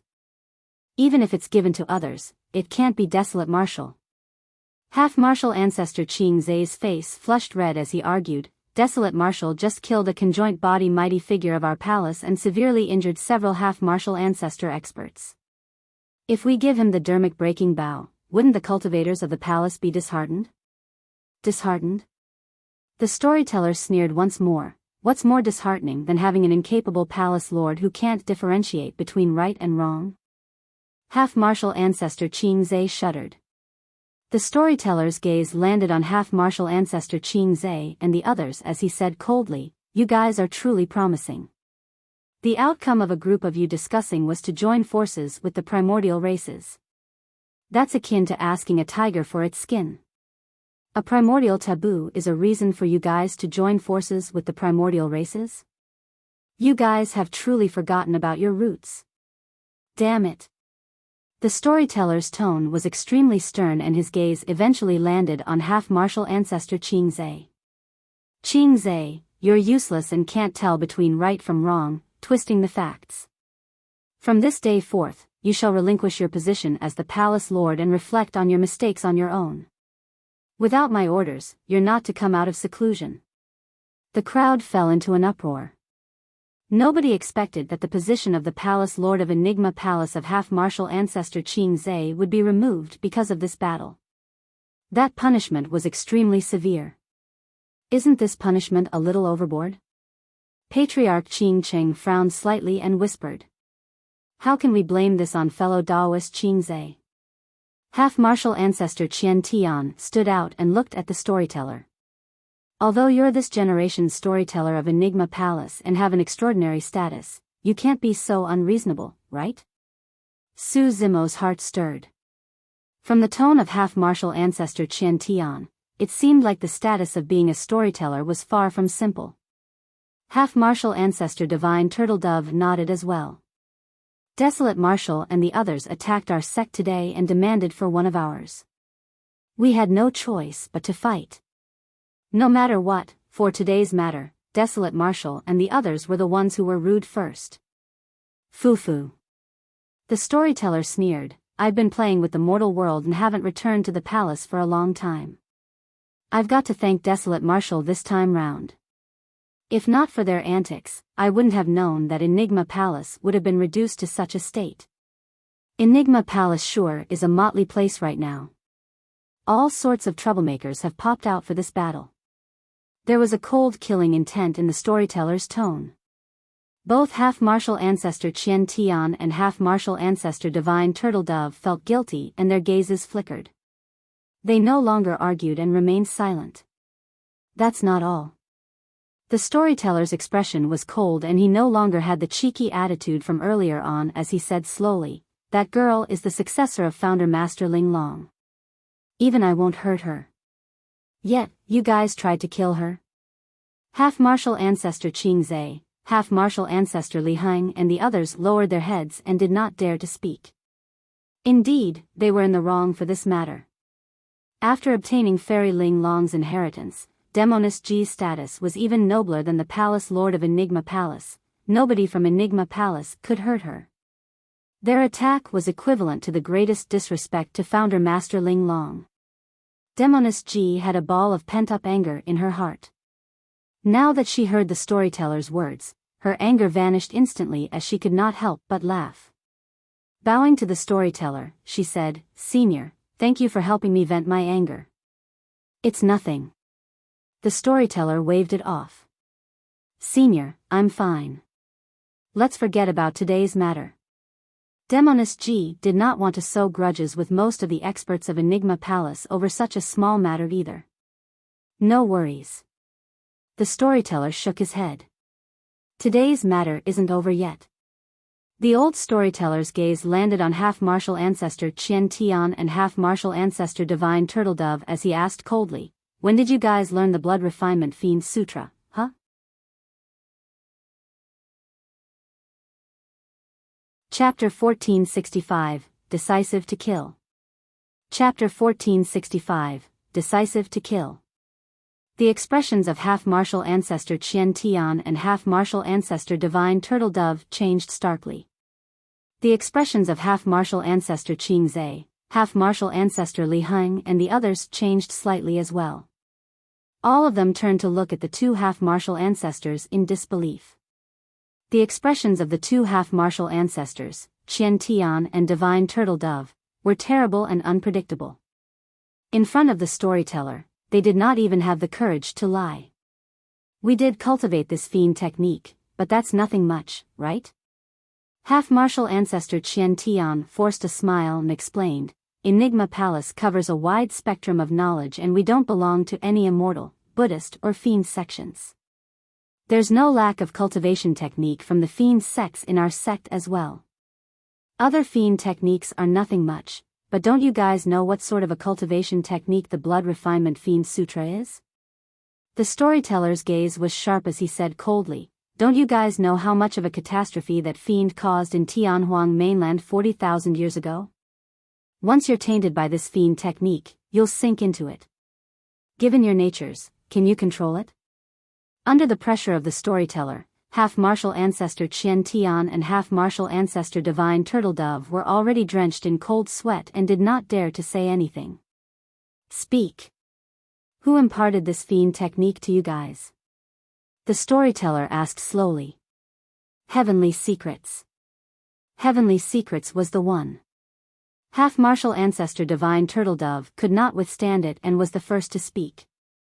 "We've already lived for more than 15,000 years and started entering our later years. However, we haven't been able to advance to the Mahayana realm for a long time. Heavenly Secrets was the one who came looking for us. He told us that there's a cultivation technique that can help us advance to the Mahayana realm. We only cultivated it to become Mahayana patriarchs and strengthen our sect's power." No wonder. A look of realization flashed through Lin Xuanji's eyes. In the past 2 years, as long as Heavenly Secrets made a decision, the two half-martial ancestors, Qian Tian and Divine Turtle Dove, would support him with all their might. Even when they joined forces with the primordial races to imprison Lin Xuanji, these two half-martial ancestors were the first to stand on the side of Heavenly Secrets. However, although the source of how these two learned their fiend cultivation technique was discovered, they would never know how Heavenly Secrets learned it. The storyteller closed his eyes for a long time before opening them slowly. He looked at the two half-martial ancestors, Qian Tian and Divine Turtle Dove, and said in a deep voice, "The two of you have already committed a grave mistake cultivating this fiend technique. On account of your many years in Enigma Palace, I can spare you this once. However, you'll return everything you've learned in this lifetime to Enigma Palace today. From now on, you can be mortals and stop cultivating." Half-martial ancestor Qian Tian and half-martial ancestor Divine Turtle Dove were shocked. To be mortals. The storyteller meant that he was going to cripple their cultivations. Both of them lowered their heads slightly and a strange blood glint flashed through the depths of their eyes. All of a sudden, a gigantic blood mist burst forth from the two of them and they turned into two blood lights that fled in two different directions. The speed of the blood lights was way too fast. Almost instantly, they were 500 kilometers away. This was blood escape from the blood refinement fiend sutra. Patriarch Qing Cheng frowned and extended his palm, grabbing towards half-martial ancestor Qian Tian. Swoosh! His palm brushed past the blood light. Even when a patriarch attacked, he was a tad slower. The speed of the blood escape technique released by half-martial ancestors after burning their bloodlines was indeed terrifying. By the time Patriarch Qing Cheng reacted, the two of them had already fled to the horizons. Ha ha ha ha. Half-martial ancestor Qian Tian's laughter sounded. "Storyteller old dog, we've worked in Enigma Palace for many years. Even if we didn't contribute, we did our best. Yet, you want to cripple our cultivations with just a few words? Once the two of us escape today, the world will be vast. Old dog, you'll regret this sooner or later. The day we become patriarchs will be the day we make a comeback." Ha ha ha ha. Both of them laughed wantonly. The storyteller was expressionless and did not move.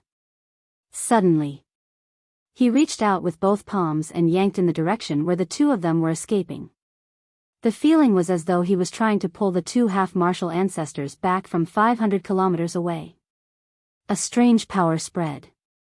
Although there was no deafening commotion, the two figures that were about to disappear into the horizon gradually became clearer in front of the crowd. Half-martial ancestor Qian Tian and half-martial ancestor Divine Turtle Dove were still releasing blood escape without slowing down at all.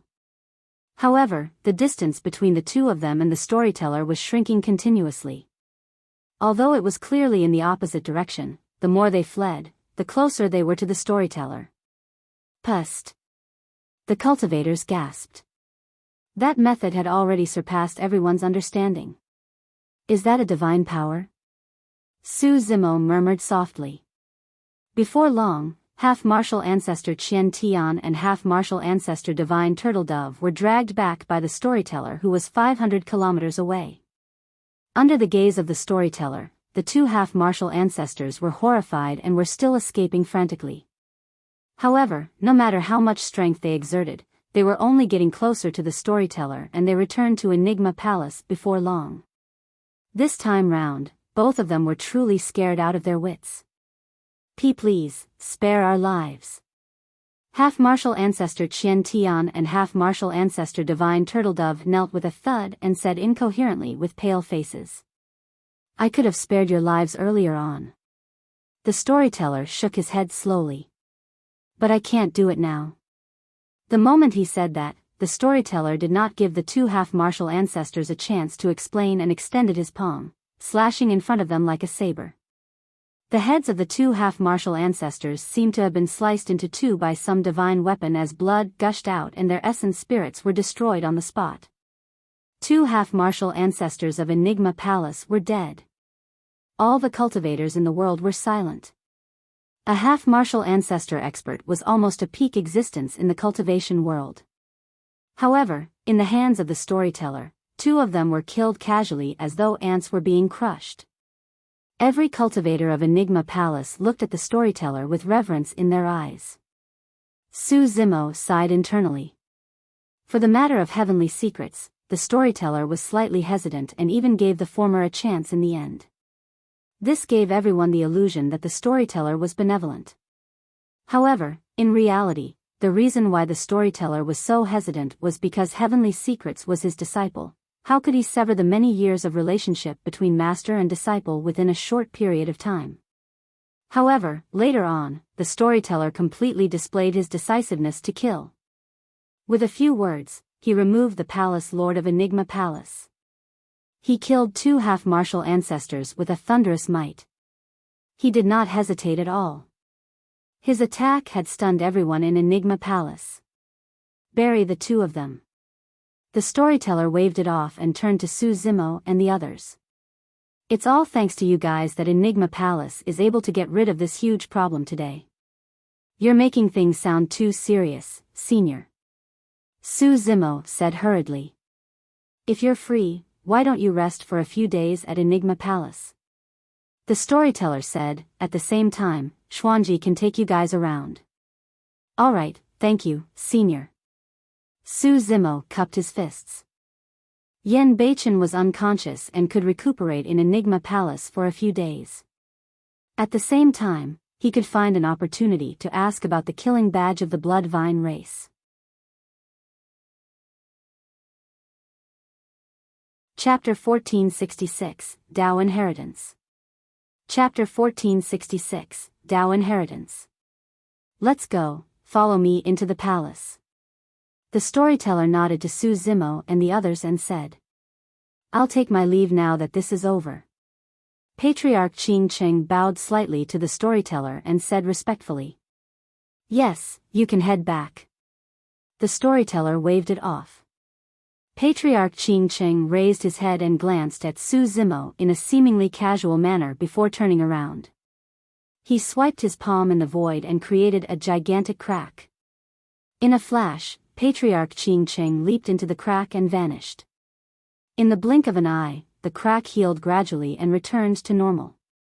Tearing the void casually, that's the power of the Mahayana realm. The storyteller explained, if one can advance to the Mahayana realm and become a patriarch, they can tear through the void at any moment and cross 5,000 kilometers. Su Zimo nodded, still thinking about the way Patriarch Qing Cheng looked at him before departing. There was hostility in that gaze. Because of Su Zimo, half-martial ancestor Qing Zai's status as the palace lord was relinquished. Even Patriarch Qing Cheng was lectured by the storyteller and lost his dignity. Although he said nothing, he definitely felt resentment in his heart. Su Zimo glanced at the storyteller again. Back in the capital of Great Zhou, he had already met this old man. However, who would have thought that this secular old man would possess such a powerful identity and status? Even Mahayana patriarchs had to bow down before him. Senior, are you an emperor? Unable to contain his curiosity, Su Zimo could not help but ask. The storyteller smiled. Yes.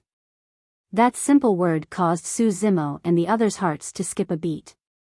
Even though they had a hunch, when the storyteller actually admitted it, the feeling was entirely different. A legendary emperor was standing right in front of them. Demonist Ji blinked and asked, Senior, what's your title? Typically, emperors had specific titles. For example, the Human Emperor, Saber Emperor and Thunder Emperor. My title is Mystic. The storyteller said indifferently. Mystic Emperor. Su Zimo thought for a moment and asked again, what's the significance of being a storyteller? The storyteller is a special existence in Enigma Palace that is free from the restrictions of Enigma Palace. The storyteller said, the creation of this existence can be traced back to the ancient era. Founder Master Ling Long's disciple was the first-generation storyteller. In every generation, there's only one storyteller. The responsibility of a storyteller is to roam the mortal world and spread stories everywhere. Su Zimo had witnessed the storyteller's storytelling process before. Indeed, he was extremely good in his narration and spoke mostly of strange tales of fiends and demons. Previously, he heard a short passage from the side and it was truly interesting. The storyteller spoke as though everything had truly happened. When he said it, it was as though he was right in the midst of everything and everyone was immersed in it. However, given the high status of the storyteller in Enigma Palace, the fact that his actual responsibility was to roam the mortal world and spread stories was truly incredulous. Why would Enigma Palace set up such an existence? Demoness G asked in confusion. Do you guys know the reason why Fairy Ling Long established Enigma Palace? The storyteller did not reply and asked instead. Su Zimo and the others shook their heads. The storyteller said, from the ancient sages, there is the saying of the three everlasting values. One can establish their worth in the order of virtues, meritorious accomplishments and teachings. Virtues, meritorious accomplishments and teachings? Su Zimo murmured softly in deep thought. The old storyteller continued, the establishment of Enigma Palace was for the sake of establishing teachings. By that, it means for us to record history, continue creating merits, pass down civilization and inherit the Dao. There are many things that people will gradually forget as time passes.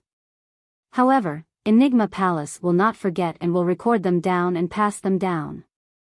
I roamed the human world for tens of thousands of years and recounted the tragic era of the human race in the primordial era. I recounted the ancient war and the legacy of the emperors. Everything that happened was real and was recorded in Enigma Palace. That's the culture of our human race. Su Zimo and the others were dumbfounded in shock. Su Zimo had not expected that the stories told by the storyteller around the world were not fiction, they were all a real part of history. Less than that, he had not expected that the establishment of Enigma Palace was not for the sake of imparting dermic arts and secret skills, but the soul and civilization of the entire human race. That was the true intention of Fairy Ling Long when she established Enigma Palace. The storyteller stopped in his tracks and gazed into the distance, lamenting, the world has changed. No race will prosper forever. Founder Master Ling Long had long expected that the fortune of the human race would one day decline as well. Perhaps the human race might encounter great calamities and sufferings. However, as long as Enigma Palace is around, the civilization of the human race will continue forever. As long as civilization is not destroyed, humans will rise once more one day. One day, humans will welcome the glorious era of the ancient era where multiple emperors rose. At that point, be it Su Zimo, Demoness Ji, or Ming Zhen, all of them looked in the direction of Enigma Palace with reverence. Instantly, everyone seemed to have gone against the flow of time and saw that peerless woman from the ancient era who stood on this land. Although Fairy Ling Long was not an emperor, she was worthy of eternal praise. A moment later, Demoness Ji asked again, Senior, doesn't that mean that Enigma Palace records many things about Tianhuang mainland? That's right. The storyteller nodded with a smile. Senior, what did you mean by the legacy of the emperors? The storyteller smiled. For anybody that's conferred an emperor, Enigma Palace would establish a personal legacy for him and retain a record of his legend. Wow! Demoness G exclaimed and said enviously, this can truly be considered as leaving one's mark in history. This was an immense honor. In the cultivation world, the reason why the legends of emperors were widespread was mostly because of Enigma Palace. At that point, the storyteller suddenly turned and looked at Su Zimo with deep anticipation in his eyes. Desolate Marshal, Enigma Palace has decided to establish a personal legacy for you. Ah! Su Zimo's heart skipped a beat and he asked instinctively, didn't you say that only emperors are qualified for personal legacies? Establishing a legacy for you has nothing to do with the status of an emperor. It's because you're Desolate Marshal. You established the martial Dao and imparted martial arts to all living beings. The storyteller said, even the ancient emperors did not establish such merit. That alone is worthy of a personal legacy to be passed down through history. Throughout history, Su Zimo was the only one who had a personal legacy although he was not an emperor. The storyteller continued, I didn't mention the name of this personal legacy because I don't know what your future accomplishments will be. Perhaps, being an emperor might not even be your endpoint. I hope that I'll have the fortune of completing this legacy in my lifetime. If I can't, I'll have to rely on the next generation's storyteller. With that said, the storyteller glanced at Lin Xuanji beside him.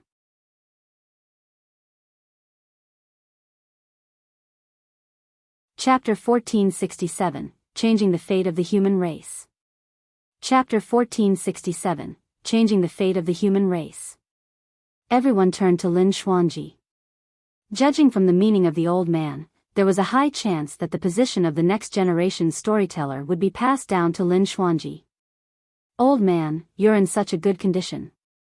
You don't have to rush to tell me these things.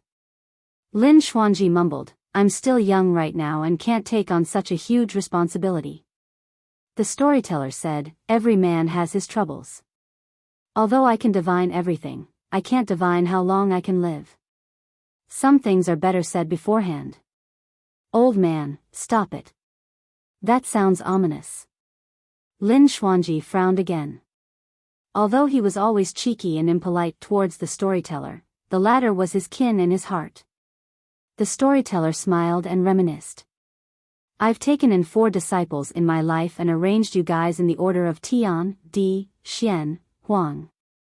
Heavenly Secrets was your eldest senior brother. Among the 4 of you, Heavenly Secrets was the most talented and cultivated the fastest. Be it in combat strength or intelligence, he was far superior to you guys. Lin Xuanji nodded.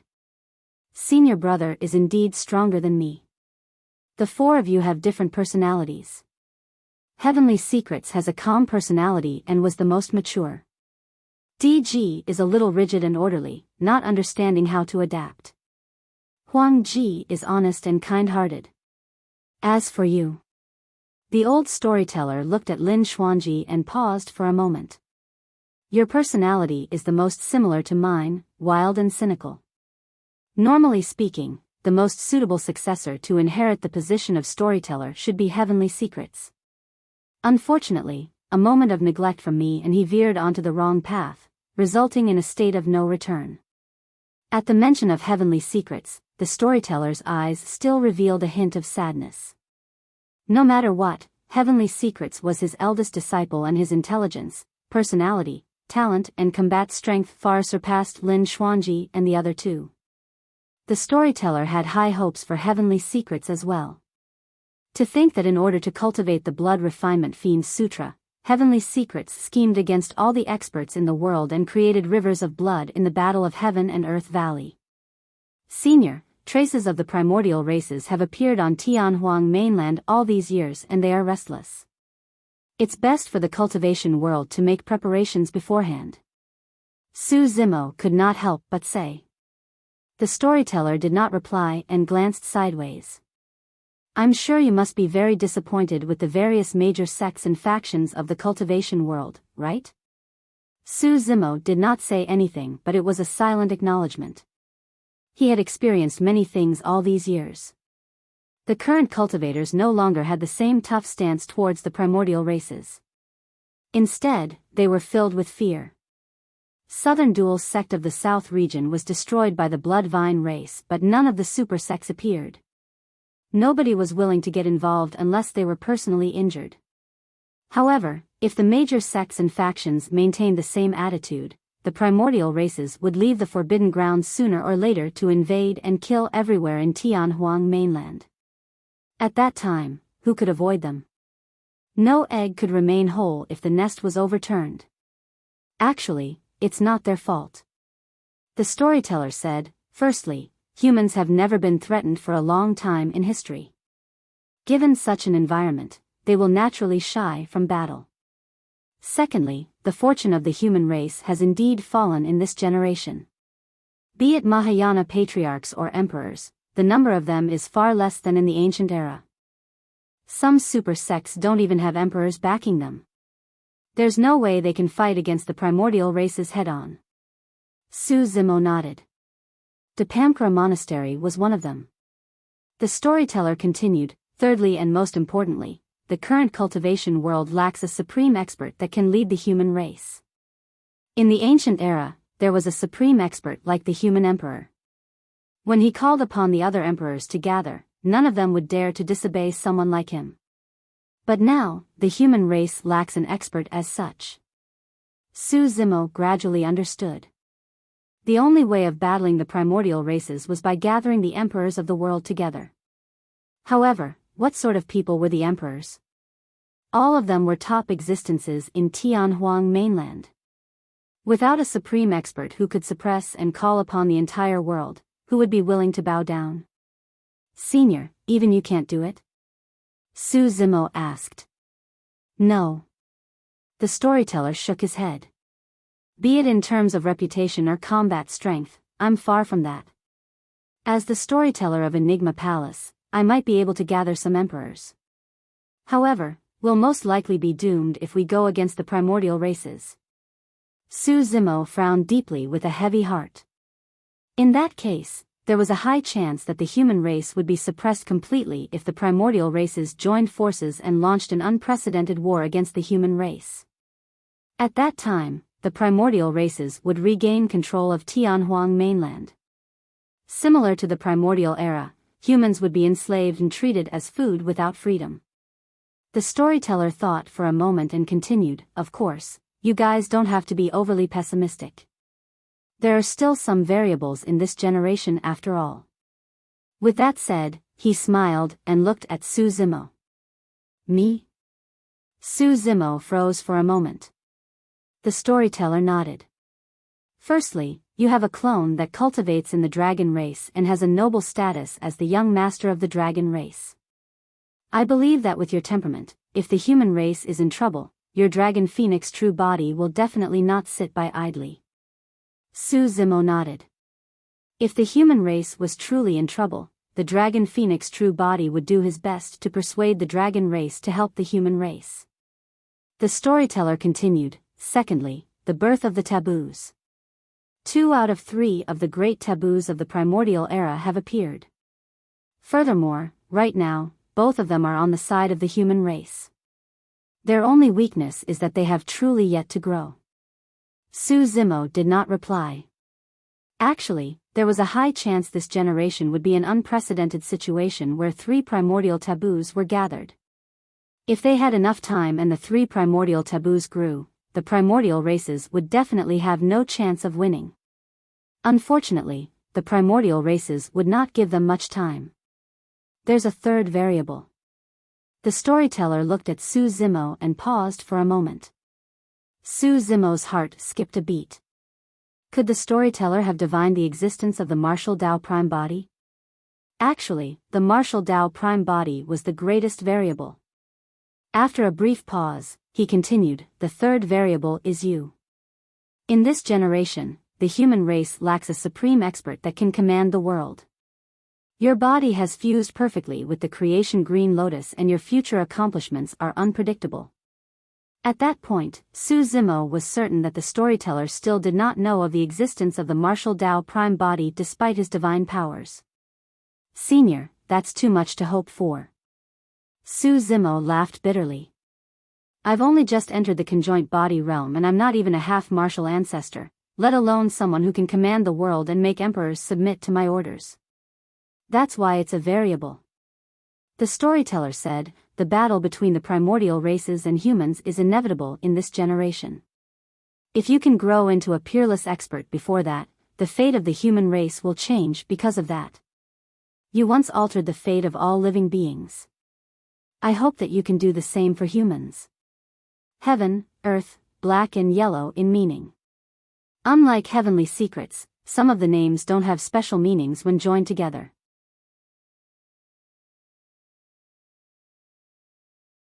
Chapter 1468, Book Robbery.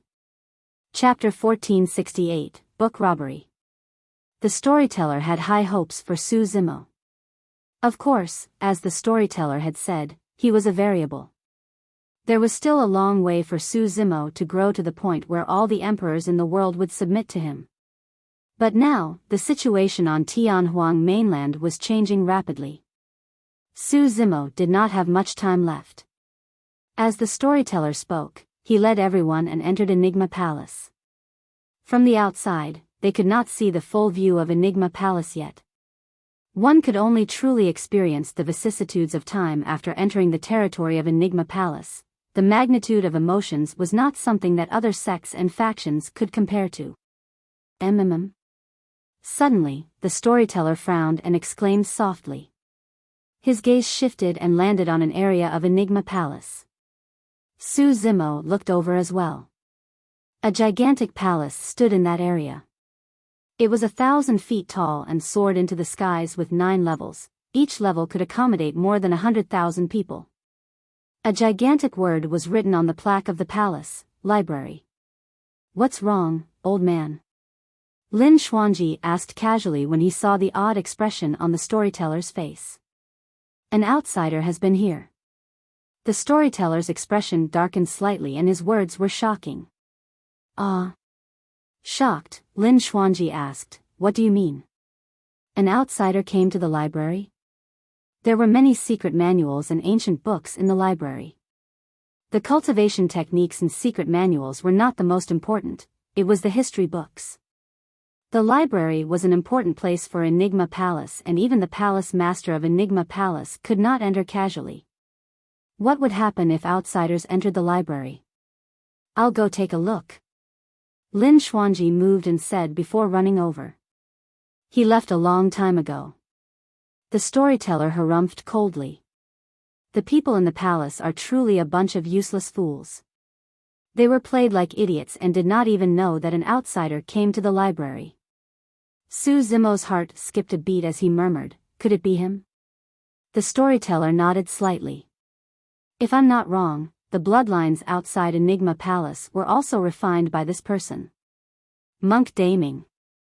The final doubt in Su Zimo's heart was finally resolved. Initially, he had his doubts as to why Monk Daming would set up such a trap if he merely wanted to refine bloodlines. Firstly, there were not many bloodlines left behind in this battle. Secondly, it was truly not worth it for Monk Daming to come here and refine the bloodlines given the immense threat of Enigma Palace. It was only now that Su Zimo understood. Monk Daming set this trap for him to run in front of Enigma Palace and fight against the cultivators of Enigma Palace. His true goal was not to refine the bloodlines, it was to get to Enigma Palace's library. Now that he thought about it, Monk Daming should have refined the bloodlines in front of Enigma Palace casually after he came to the library. If Heavenly Secrets did not use the Blood Refinement Fiend's Sutra, he might have had a chance of surviving. However, in the intense battle with Yen Beichen, an accident would definitely happen the moment he activated the Blood Refinement Fiend's Sutra. Heavenly Secrets viewed Monk Daming as his greatest opponent. However, right from the beginning, Monk Daming did not take Heavenly Secrets seriously at all. A casual action of his cost the life of the most outstanding successor of Enigma Palace. "Senior, do you know who he is?" Su Zimo asked in a testing manner. "I've divined it." The storyteller paused for a moment before shaking his head. "However, I couldn't divine him. He is extremely powerful." Ever since the storyteller appeared, he gave Su Zimo the feeling that he was omniscient, omnipotent and knew everything in the world. However, even the storyteller could not divine Monk Daming's identity. Right now, Su Zimo was probably the only one who truly knew about Monk Daming. He hesitated for a moment and did not reveal Monk Daming's identity to the storyteller. No matter what, Monk Daming had saved his life before. Furthermore, even Su Zimo was not certain whether Monk Daming was truly evil right now. "Let's go to the library to check out what's missing," the storyteller said indifferently and led Su Zimo and the others to the front of the library. He flicked his sleeves gently and the door to the hall opened. On the ground at the entrance laid 2 figures that were tied up tightly and could not move at all. The 2 of them seemed to have been cursed and could not speak. They could only stare at the storyteller with widened eyes. "Senior brother, junior brother, you guys." Lin Xuanji froze for a moment. The 2 of them were the other 2 disciples of the storyteller, Di Ji and Huang Ji. "Although I know that it's not great, for some reason, I just want to laugh." "Ha ha ha." Lin Xuanji burst into laughter. The 2 cultivators blushed in shame. The storyteller extended his finger and swiped across their bodies through the void. The ropes on both of them snapped instantly. Both of them were at the conjoint body realm and a rope that could bind them was definitely an extraordinary item. But now, it was crippled by the storyteller. The 2 of them stood up and ran to the storyteller before kneeling down. "Master, I deserve to die for failing to protect the library. Please punish me, Master." DG kowtowed repeatedly. With an ashamed expression, Huang Ji whispered, "Master, I've embarrassed you." Su Zimo lamented internally, the storyteller's evaluation is truly not wrong. DG has a stiff personality and obeys rules rigidly while Huang Ji looks to be kind and honest. Get up, it's not your fault. The storyteller did not have any intention of blaming them and continued asking, "Do you guys know what he did in the library?" "I don't know." Huang Ji replied honestly. However, that person did not stay in the library for long before leaving. He said that the reason why he came this time round was because he wanted to borrow the Mystic Firmament record to take a look. Once he was done reading it, he would definitely return it and not spread it outside. The Mystic Firmament record. Su Zimo was secretly speechless. That was the establishment foundation of Enigma Palace. It was created by Fairy Ling Long and was all-encompassing, only completed after the Eternal Human Emperor perfected it. To think that Monk Daming would steal it away today. That was a huge fortune. The storyteller did not enter the hall and merely closed his eyes to sense before nodding. Indeed, he took away the Mystic Firmament record. I deserve to die. I deserve to die. DG knelt down once more and kowtowed furiously. Although his forehead was filled with blood, he had no intention of stopping. Senior brother, hurry and get up. Don't damage your brains. Lin Xuanji hurried forward and pulled DG up forcefully. Foo-foo. The storyteller suddenly laughed. Both DG and Huang Ji were confused and even wanted to die. They did not know how the storyteller could still smile. That's incredible. The storyteller praised, to think that he could come to Enigma Palace and steal the Mystic Firmament record. Impressive, impressive. Master, why are you still praising him? The loss of the Mystic Firmament record is a huge matter. Huang Ji could not help but ask. Forget it, let him be. The storyteller smiled suavely. That person is rather interesting.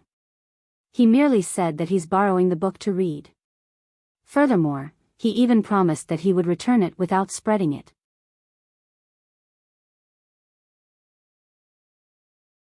Chapter 1469, Origin of Monk Daming.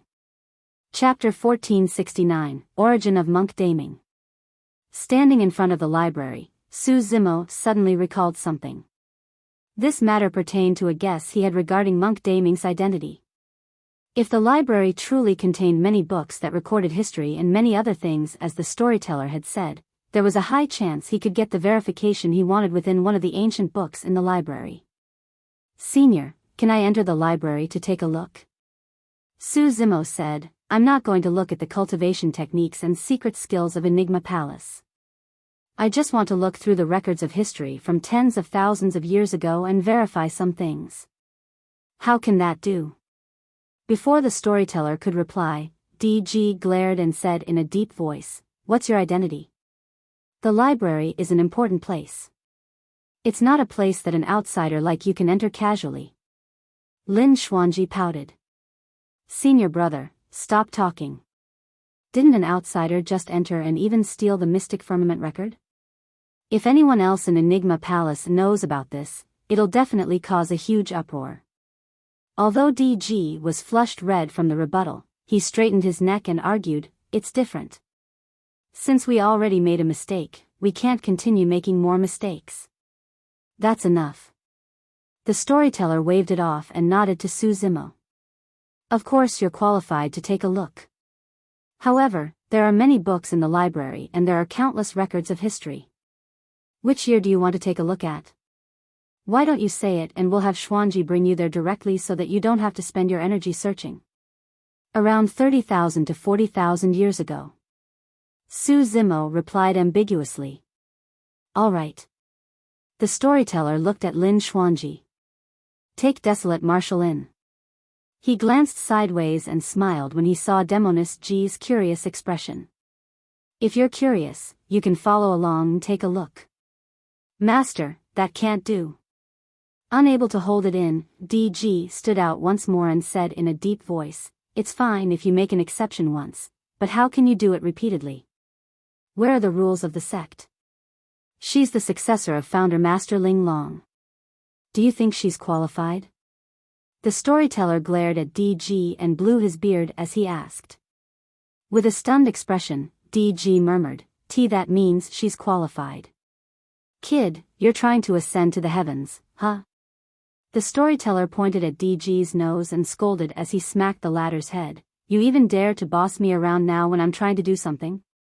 You even want to talk to me about sect rules? On the other side, Lin Xuanji waved to Su Zimo and Demoness Ji. Let's go, I'll take you guys in.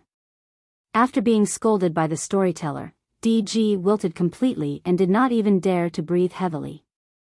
As for the storyteller, he looked at the backs of Su Zimo and the other two and stroked his long beard, murmuring, something major that happened 30,000 to 40,000 years ago, the battle between the Blood Fiend and Monk Daming? In the library. There was a heavenly piercing stone pillar that required dozens of people to wrap around. It stood in the middle of the hall and connected to the entire library. Around the stone pillar were many ancient books. There were even more ancient books and bamboo scrolls on the walls around the hall. Lin Xuanji was rather familiar with this place and brought Su Zimo and Demoness Ji inside. They only stopped after dozens of steps. Everything that happened around 30,000 to 40,000 years ago is recorded in these ancient books. Take a look. Lin Xuanji pointed to a row of books on the wall. Thank you. Su Zimo expressed his thanks and walked forward, casually picking up an ancient book to browse through. Demoness Ji closed in as well and picked one up to read. After a long time, Demoness Ji was getting impatient. Initially, she came in to take a look out of curiosity. To her surprise, the contents of the report were extremely boring and she lost interest after a casual glance. However, Su Zimo continued browsing, as though he was searching for something. Demoness Ji did not leave either and accompanied him quietly at the side, casually picking up an ancient book to pass time. On the other side, Su Zimo flipped through another ancient book and suddenly stopped after flipping a few pages. This ancient book recorded the battle between Dao Lord Blood Fiend and Monk Daming 40,000 years ago. The records of that battle were similar to what Monk Yuan Bei had said. The two of them fought 3 times but there was no clear victor. After the final battle, both of them went missing and their fates were unknown. They had never appeared till now and should have died. What Su Zimo wanted to know about was not this battle. He wanted to know about the origin of Monk Daming. There was a sentence recorded in the ancient book. Monk Daming was not human and was a remnant of the Heavenly Eye race. He was abandoned by the Heavenly Eye race and taken in by Daming Monastery later on. True enough. That statement verified Su Zimo's speculation on 6 Stars Mountain. Monk Daming was not a human, he was from the Heavenly Eye race. Back when he first met Monk Daming in the Grand Primordium Ancient Temple, Su Zimo caught a vague glimpse of a blood scar on his glabella. However, the scar was covered by Daming Monastery's long hair and was not obvious. It was only until this time round on 6 Stars Mountain when he witnessed Monk Daming fight against the Bloodvine half-martial ancestor with his own eyes that he saw everything clearly. The scar was way too similar to the Heavenly Eye race's Heavenly Eye. That was also the reason why the scar could defend against the Green Lotus Sword and the Essence Spirit's secret skill of the Bloodvine half-martial ancestor. That was because Heavenly Eye was the strongest technique of the Heavenly Eye race to begin with. In that case, Monk Daming had yet to truly use his Heavenly Eye trump card. He merely used his Heavenly Eye to defend. It was hard to imagine how devastating and apocalyptic the scene would be if he had attacked with his Heavenly Eye. At the same time, another doubt in Su Zimo's mind was resolved. The skeleton in the stone coffin deep underground was Monk Daming. However, Monk Daming was someone from 40,000 years ago. He was trapped in the stone coffin underground for 40,000 years. Even conjoint body mighty figures with 20,000 years of lifespan would have long died, let alone Dharma characteristic Dao lords. However, Monk Daming did not die. Instead, he appeared in this generation. Although it was partly because of the Mingwang prayer beads, there was no way monk Daming could have lived for more than 40,000 years. Today, Su Zimo finally understood. That was because monk Daming was not human to begin with, he was from the Heavenly Eye race. Even though he was a remnant of the Heavenly Eye race, his lifespan at the Dharma characteristic realm was far longer than humans, and that was why he could last 40,000 years in the stone coffin. After resolving that doubt, Su Zimo was prepared to leave. Right then, he swept his gaze across and looked at the ancient book in Demonist G's hands. With a thought, he asked, "What's in this ancient book of yours?" "It's nothing much, just an unforeseen event of the fiend's sex 20,000 years ago." Demonist G shrugged her shoulders casually. 20,000 years ago. Su Zimo's eyes lit up. "Let me take a look." Based on time, there was 1,000-demon tribulation 30,000 years ago. There was the Great Qian Empire War 10,000 years ago. In that case, something major might have happened 20,000 years ago.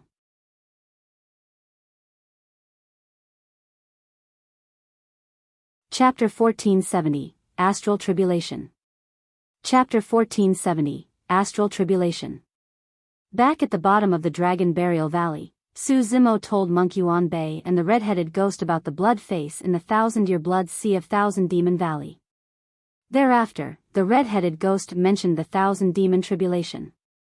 It was said that the battle 30,000 years ago was extremely tragic, and not only were the demons of Thousand Demon Valley involved, even the demons of the other 7 demon regions were implicated.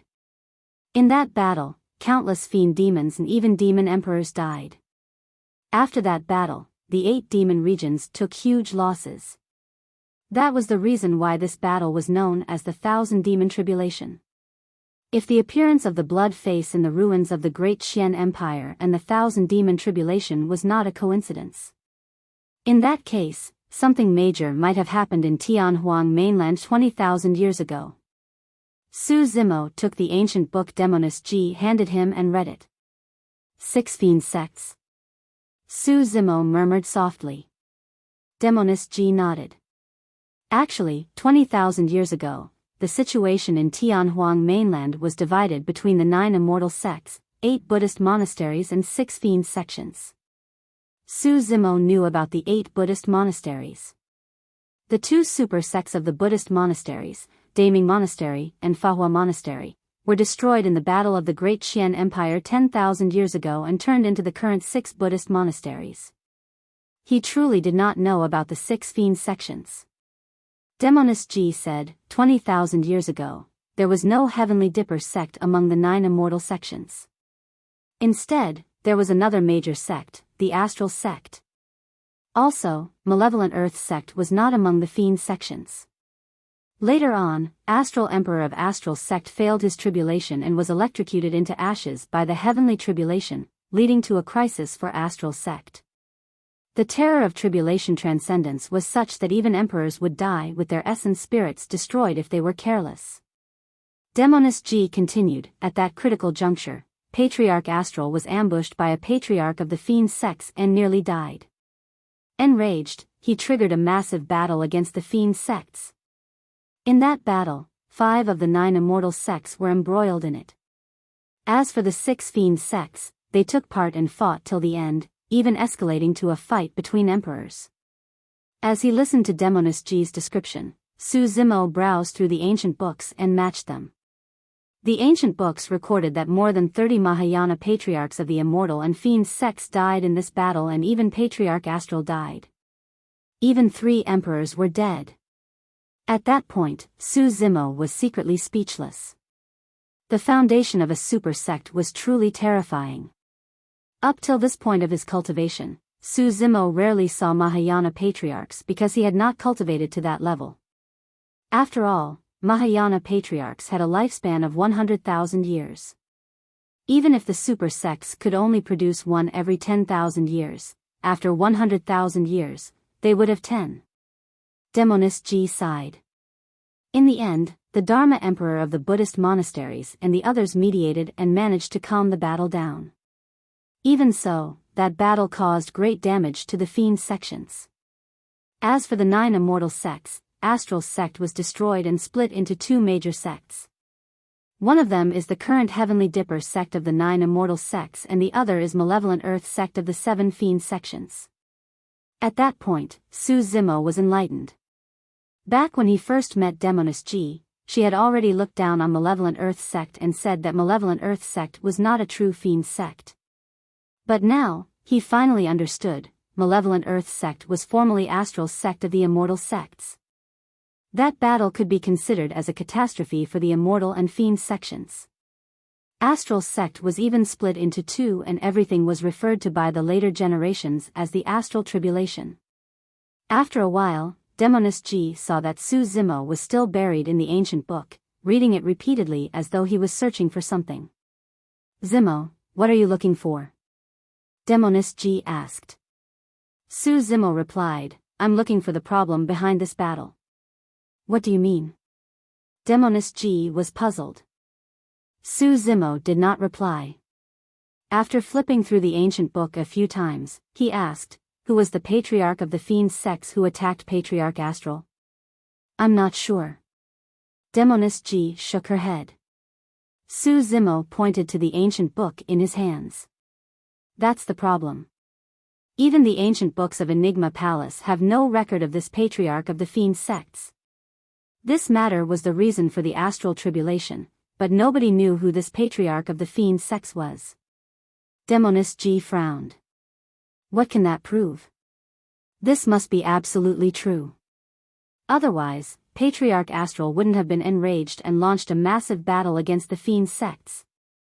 Su Zimo did not argue. In truth, it was the same as the Great Qian catastrophe. Be it the 1,000 demon or astral tribulations, the two calamities carried the same strangeness. For the Great Qian catastrophe, Monk Yuan Bei and the red-headed ghost, two people who witnessed it personally, speculated with one another and Dao intervened. Later on, they uncovered the strangeness behind the Great Qian catastrophe. As for the 1,000 demon and astral tribulations, they broke out 20,000 to 30,000 years ago. Anyone who had experienced both calamities personally would have died a long time ago. Even if Su Zimo could sense that something was amiss with the two calamities, he could not discover the true problem. The truth of the past might be buried with time. However, this matter confirmed his guess. The 1,000 demon tribulation, astral tribulation and Great Qian catastrophe were no coincidences. Now that I think about it, another 10,000 years have passed since the Great Qian catastrophe. Su Zimo murmured softly with a grim expression. The dangers of Tianhuang mainland did not merely come from the primordial races. There was also a pair of invisible blood hands that were stirring the clouds and manipulating all living beings. "Let's leave this place." Taking a deep breath of air, Su Zimo buried those thoughts in his heart and left the library with Demoness G. The storyteller did not leave and stood at the entrance of the hall, gazing into the distance in deep thought. Ming Zhen, Little Fatty, Shi Jian and Yan Beichen were gone. It was likely that the cultivators of Enigma Palace had already arranged for them to rest. "You found the answer you wanted?" The storyteller glanced sideways and asked with a smile. Su Zimo nodded. Initially, the reason why he entered the library was because he wanted to find out the secret behind monk daming. To think that he even found out about the catastrophe 20,000 years ago by accident. "You were the one who destroyed the Blood Vine race on 6 Stars Mountain, right?" the storyteller asked. "Yes." Su Zimo hesitated for a moment before nodding. Half of it was done by Monk Daming. However, since Monk Daming did not want to reveal himself, Su Zimo did not take the initiative to mention him. "Why did you come directly to Enigma Palace after 6 Stars Mountain?" the storyteller asked again. Su Zimo was just about to talk about this matter as he spoke in a deep voice. "The Blood Vine race set a killing badge on me. Someone told me that Enigma Palace might be able to help me resolve it." The storyteller's expression changed starkly as he spun around. A gray fog appeared in the storyteller's eyes, as though he could see through all the secrets on Su Zimo. Indeed. The mist in the storyteller's eyes gradually dispersed as he frowned. Extending his palm, he divined with his fingers and a divine light flashed through his eyes as he hollered, "Not good."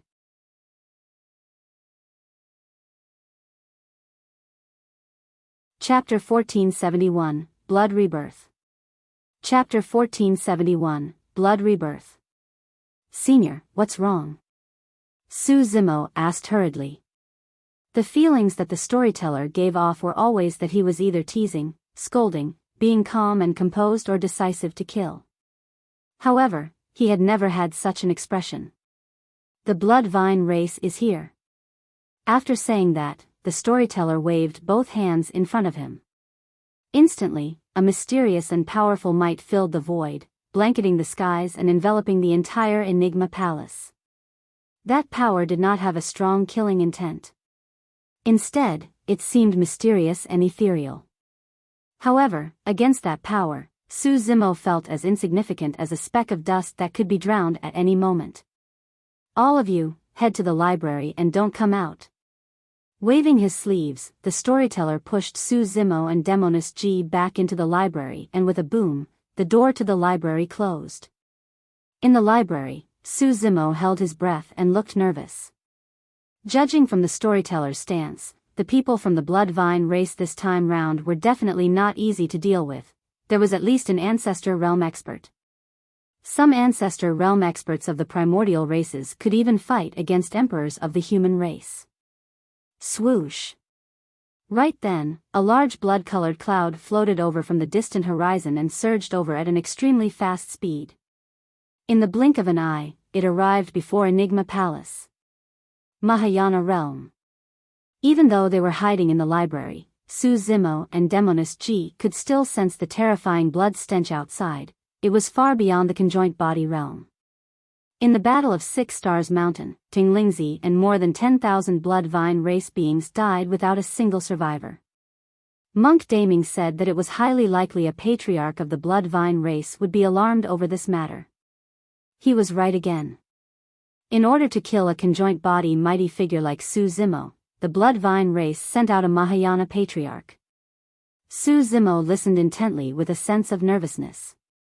After all, he was the one who attracted the blood vine race. If a huge battle that resulted in the death of many cultivators were to break out in front of Enigma Palace, he would definitely feel extremely guilty. Right then, a small hand took the initiative to tug at his palm. It was warm and soft, calming his mind gradually. Glancing sideways, Su Zimo caught sight of Demonis G's bright eyes. Those eyes that could bewitch the masses revealed a hint of comfort and gentleness at the moment. It's fine, Senior Storyteller is around. Demonis G sent a voice transmission secretly. Su Zimo nodded and smiled. In the skies in front of Enigma Palace, a crack appeared on the blood-colored clouds and an ancient blood-colored vine extended from within. At the top of the blood vines, a human face without eyes and nose opened its mouth, revealing menacing fangs that shone with a cold glint. The blood vine seemed to be surveying something within Enigma Palace, scanning it over and over again. However, the blood vine seemed to know something and hovered outside the exquisite killing formation the entire time, not daring to take a single step in. The commotion here had already attracted many Enigma Palace cultivators. Humph. The storyteller's figure suddenly appeared in midair. What are you doing here at Enigma Palace, Patriarch Blood Fortune? He glared coldly at the blood vine in midair and barked, what are you waiting for? Scram. The storyteller was extremely domineering and did not stand on courtesy. With a holler from the storyteller, the blood-colored clouds dispersed and the blood vine retracted, turning into a figure that stood in midair in the blink of an eye. Patriarch Blood Fortune did not look big and was merely middle-aged. However, his eyes were filled with a strong bloodlust and killing intent and his lips were bloodshot. Hee hee. Patriarch Blood Fortune let out a strange laughter. So, the Mystic Emperor is the one guarding this place. How unfortunate. Let's not beat around the bush. Desolate Marshal is in Enigma Palace, right? Can't you see for yourself whether he's in Enigma Palace? The storyteller was expressionless as he sneered. Since you guys released the killing badge on him, even with your capabilities, you're unable to find him, Patriarch Blood Fortune. Hee hee. Patriarch Blood Fortune glared at the storyteller coldly and smiled. Earlier on, I even caught sight of the killing badge's aura around here.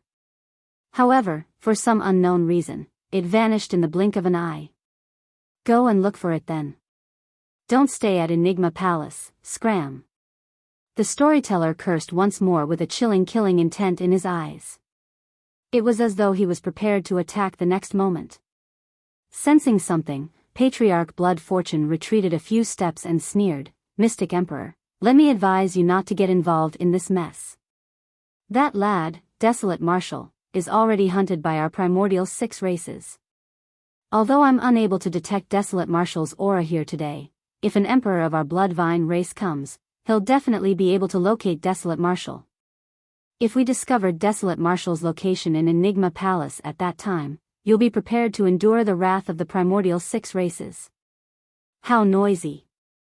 Suddenly, the storyteller extended his palm and swiped viciously in the direction of Patriarch Blood Fortune, shouting softly, "Great ripping technique." Swoosh. Although the storyteller merely waved his hand simply, an extremely terrifying power burst forth from his palm and the entire void was torn into 2. It's a great divine power. Patriarch Blood Fortune's expression changed starkly as he turned to flee. Even so, he was still a step slower. He had not expected the storyteller to be so domineering that the latter wanted to suppress him without a second word. The great divine power descended on him instantly. Instantly, his body was shredded into countless pieces and blood spewed everywhere. Under the power of that great divine power, the shattered flesh continued to explode and turned into blood mists. This could already be considered as tearing his corpse apart. Even conjoint body mighty figures who could regrow severed limbs wouldn't be able to heal from this. However, right then, a blood beam surged into the skies from the blood mist and escaped into the distance. The blood mist in midair surged towards the blood beam at a speed visible to the naked eye. In the blink of an eye, Patriarch Blood Fortune's body recovered completely. The cultivators of Enigma Palace exclaimed when they saw that. This must be a divine power that can only be comprehended at the Mahayana realm, blood rebirth. How terrifying. It's too difficult to kill a Mahayana patriarch. Conjoint body mighty figures had boundless dermic powers and could regrow severed limbs. At the Mahayana realm, one would possess divine powers. As long as their essence spirits were not destroyed, they could be reborn even with a single drop of blood, let alone a severed arm. Earlier on, Patriarch Blood Fortune released the divine power of blood rebirth. "Mystic Emperor, don't be smug. The Bloodvine race will return." Although Patriarch Blood Fortune had already fled far away, his voice was filled with hatred and vengefulness. The storyteller had an indifferent expression as he looked at the fleeing blood beam without chasing after it. "Everyone, disperse." He returned to Enigma Palace and remarked casually. The group of cultivators from Enigma Palace dispersed one after another, but all of them were still discussing in hushed voices excitedly.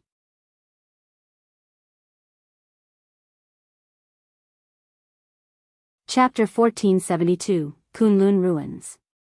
Chapter 1472, Kunlun Ruins. Although Su Zimo and Demoness Ji were hiding in the library, they could still sense the situation outside using their spirit consciousnesses.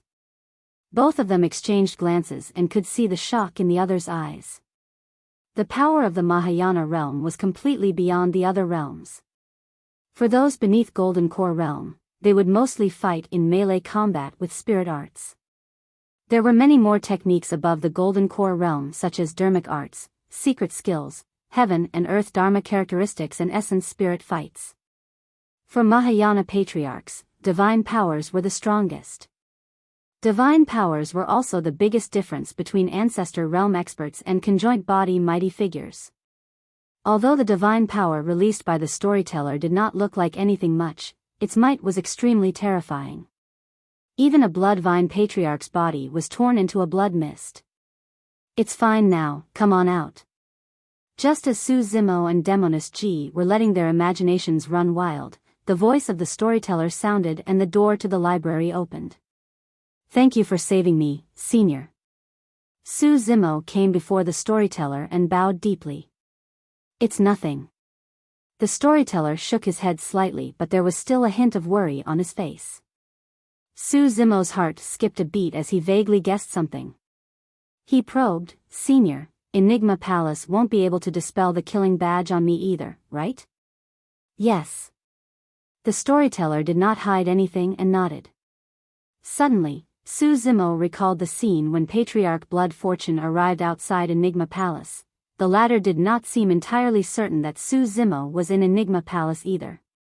Right then, the storyteller explained, "When I saw the killing badge on your body, I used a divine power to seal your aura temporarily, concealing the heavenly secrets." Suddenly, Su Zimo was enlightened. After realizing that something was amiss, the storyteller waved both hands in front of him and released a boundless energy that enveloped the skies of Enigma Palace. So, the storyteller had already released a divine power at that time. The storyteller said, "With this divine power, even Mahayana patriarchs of the primordial races won't be able to discover you."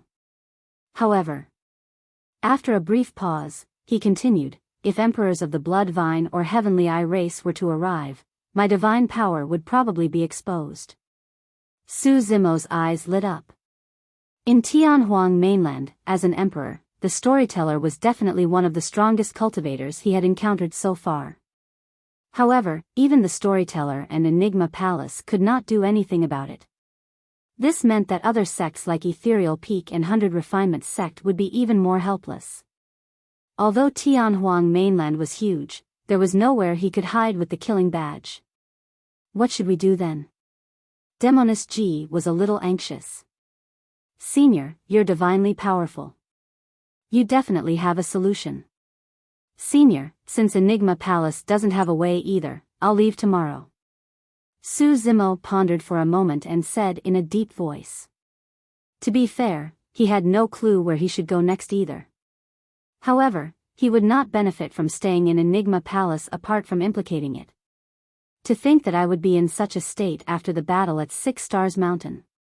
Su Zimo murmured internally. Although he obtained the Ashoka wood, he also had the killing badge planted on him and would eventually be hunted down by the blood vine race. There was no time or place for him to refine and cultivate it. The outcome of this Green Lotus true body was probably decided. This was a hopeless situation. The storyteller looked at Su Zimo deeply and suddenly asked, "Do you regret it?" Su Zimo was stunned for a moment before he understood that the storyteller was asking him if he regretted the battle at 6 Stars Mountain. He burst into laughter and shook his head. "I don't. Even if I have to do it again, would have killed my way through 6 Stars Mountain." As expected of Desolate Marshal. The storyteller nodded in satisfaction and praised. "Actually, there's still a way for you to dispel the killing badge on your body and get out of this deadly situation," suddenly, he said. Delighted, Su Zimo asked hurriedly, "Senior, please explain."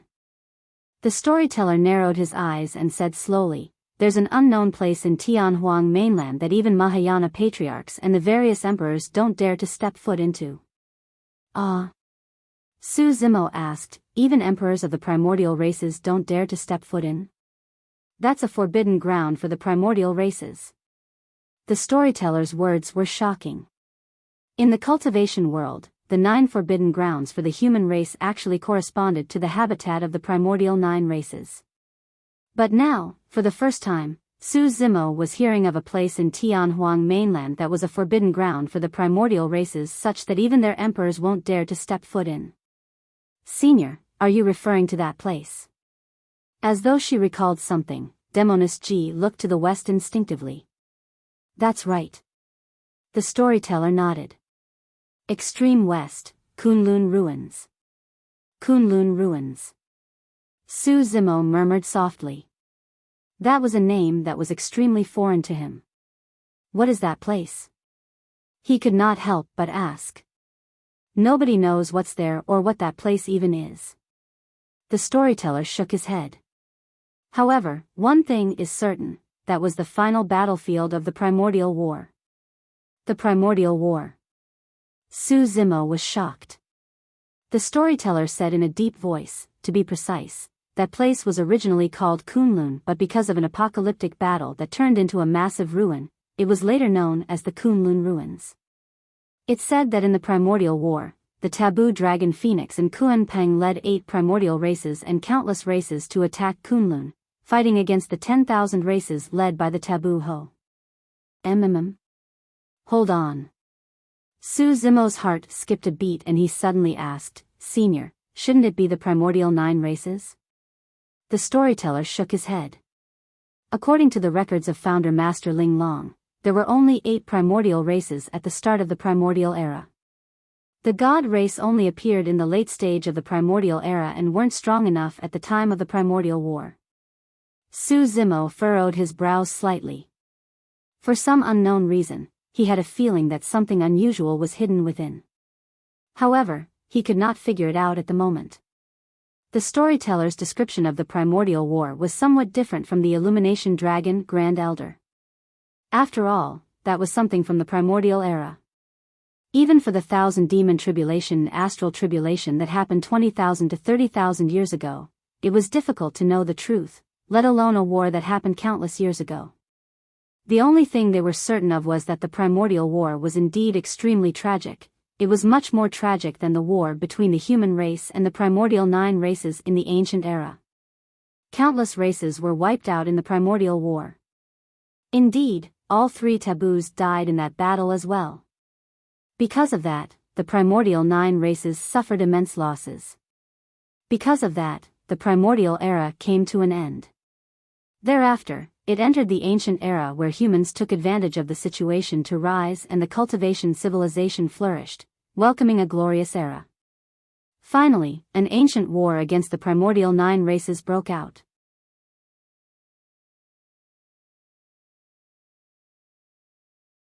Chapter 1473, Divine Powers. Chapter 1473, Divine Powers. The voice of the storyteller continued ringing. There were way too many experts that died in the Kunlun ruins. Countless of them. Countless divine powers were released in that unprecedented battle. Even though the Kunlun mountain range was destroyed, there are still extremely terrifying divine powers remaining in the ruins that last forever. Su Zimo was secretly alarmed. In the primordial war, countless races were destroyed and the primordial 9 races suffered immense losses with all 3 taboos dead. How vast and terrifying were the remaining divine powers in the Kunlun ruins? It was completely unimaginable.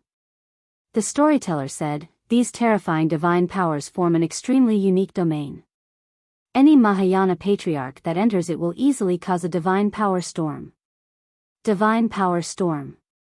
Su Zimo and Demonist Ji exchanged glances. Given their cultivation realms, it was difficult for them to imagine what sort of an existence the so-called divine power storm was. In fact, neither of them knew much about divine powers. The storyteller said in a deep voice, a Mahayana Patriarch might be able to survive if a lesser divine power storm is triggered. However, if a greater divine power storm is triggered, they'll be doomed. If it's a supreme divine power storm, even emperors would be shredded easily upon entering. Lesser and greater divine powers? Su Zimo was even more puzzled. In the ancient era, when the Kunlun ruins was just formed, more than 10 Mahayana patriarchs and 2 emperors of the primordial races wanted to explore it. The storyteller said, unfortunately, all of them were annihilated. Pust. Su Zimo gasped. In that case, it was no exaggeration that the Kunlun ruins was a forbidden ground for the primordial races. Thereafter, every tens of thousands of years, there would be experts of the primordial races who were indignant and wanted to step into the Kunlun ruins. After all, there were way too many treasures left in the ruins in the primordial war. It was hard to imagine. Su Zimo nodded. In the primordial war, many races were destroyed and countless experts died. The treasures left behind by those experts became ownerless. If he could take out all the treasures in the ruins, the foundation of the 9 immortal sects, 8 demon races, 7 fiend sects and 6 Buddhist monasteries combined might not even be able to compare to it. The storyteller said, however, among the many experts of the primordial races that entered the Kunlun ruins over the years, only one of them managed to survive and was scared half to death. From then on, no primordial race dared to step foot into the ruins. What about Mahayana patriarchs of the human race? Su Zimo asked curiously. They can't enter either. The storyteller shook his head and sounded certain. Needless to say, from the ancient era till now, there were definitely countless human patriarchs who entered but failed to return alive. Demonist Ji thought for a moment and said, since Mahayana patriarchs can't enter, can Dharma characteristic Dao lords or perhaps conjoint body mighty figures enter? Yes. The storyteller nodded. Indeed, for cultivators below the Mahayana realm, they won't trigger a divine power storm upon entering. However, the Kunlun ruins is extremely treacherous with countless dangers. There were indeed cultivators beneath the Mahayana realm that ventured in to explore, and only very few of them returned alive.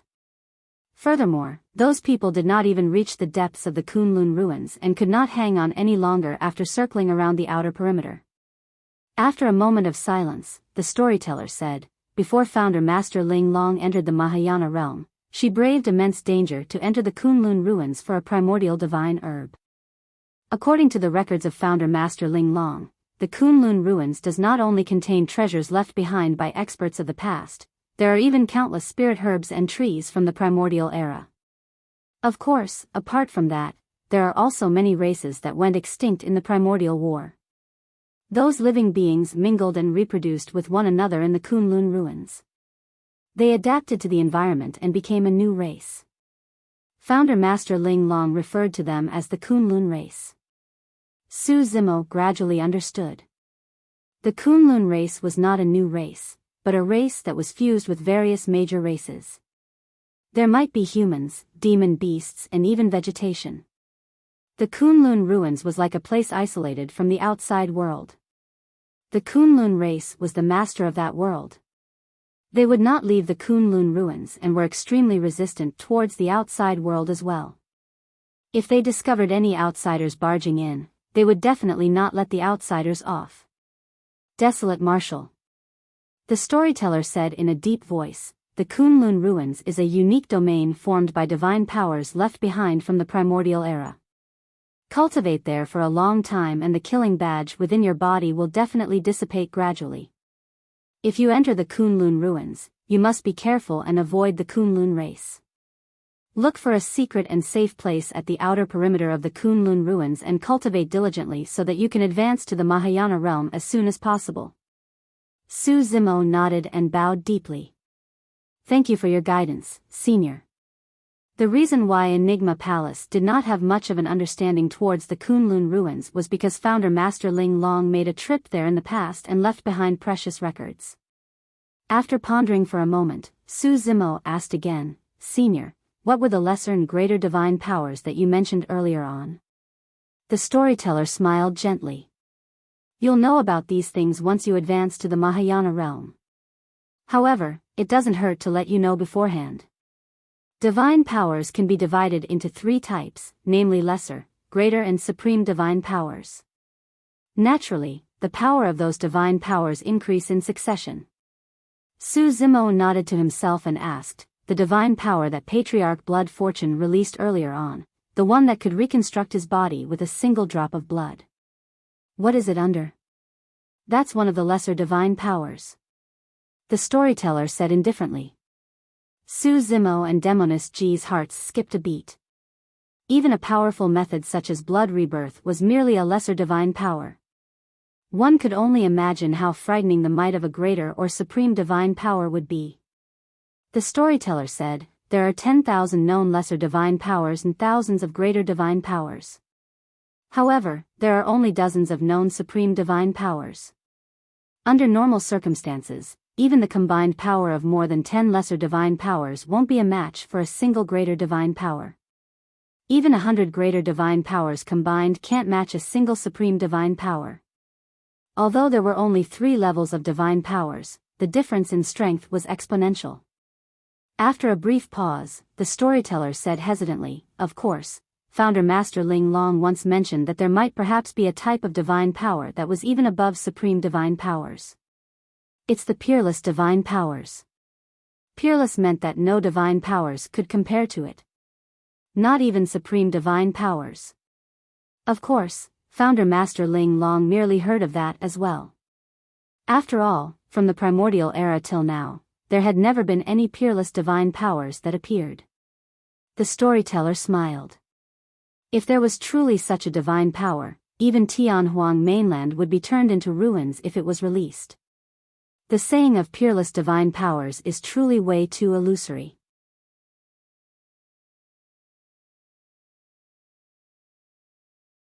Chapter 1474, 3 Calamities of Daoism. Chapter 1474, 3 Calamities of Daoism. Throughout history, there have been millions of human cultivators and countless conjoint body mighty figures. However, only a rare few managed to advance to the Mahayana realm and comprehend divine powers to become a patriarch. Do you know why? The storyteller asked. Divine power tribulation? Su Zimo made an attempt to reply. He had once heard someone mention that in order to advance to the Mahayana realm from the conjoint body realm, one had to undergo a tribulation, the divine power tribulation. Throughout history, this divine power tribulation had buried countless paragons and monster incarnates. The owners of the 30-odd stone statues in the Dao Inheritance ground were all the most famous paragons and monster incarnates of Tianhuang mainland in the past. However, these people were still unable to take the final step and were stuck before the Mahayana realm, dying with regrets. The storyteller had a slightly emotional expression as he nodded. Cultivation is something that defies the heavens to begin with. In this period of time, one will experience countless dangers. These dangers either originate from their own mental demons or from the killing intent of the outside world. However, there has never been any danger that can be called a tribulation. Previously, be it in terms of breaking through from golden core, nascent soul or void reversion realm, one would encounter danger but it could not be considered as a tribulation. For something to be called a tribulation, it must mean that it was extremely difficult to survive and one would most likely die. The storyteller said slowly, the divine power tribulation refers to the 3 calamities of Daoism. Wind, fire and thunder. Su Zimo's heart stirred. It felt familiar. The storyteller smiled. Seems like you've thought of the Dao Inheritance ground as well. Su Zimo nodded. There was a 3 tribulations domain in the Dao Inheritance ground and there were 3 tribulations, the Yin Wind Tribulation, the Karmic Flame Tribulation and the Thunder Tribulation. The storyteller said, back then, there were many paragons and monster incarnates who left their legacies there. Since 3 tribulations were created, how could they have been set casually? There was a deeper meaning to it. A look of realization flashed through Su Zimo's eyes. However, the storyteller changed the topic. The 3 calamities of the divine power tribulation are sent down by heaven and earth and are even more terrifying than the 3 tribulations domain. That wind is no ordinary wind, it's the heavenly dipper wind. Sharp as an awl and lethal as a blade, it enters through the head and spreads through the 5 viscera, 6 bowels, 9 orifices, flesh and hair, destroying everything along its way. The heavenly dipper wind penetrates everything and if the essence spirit isn't refined enough, it will be dispersed as well.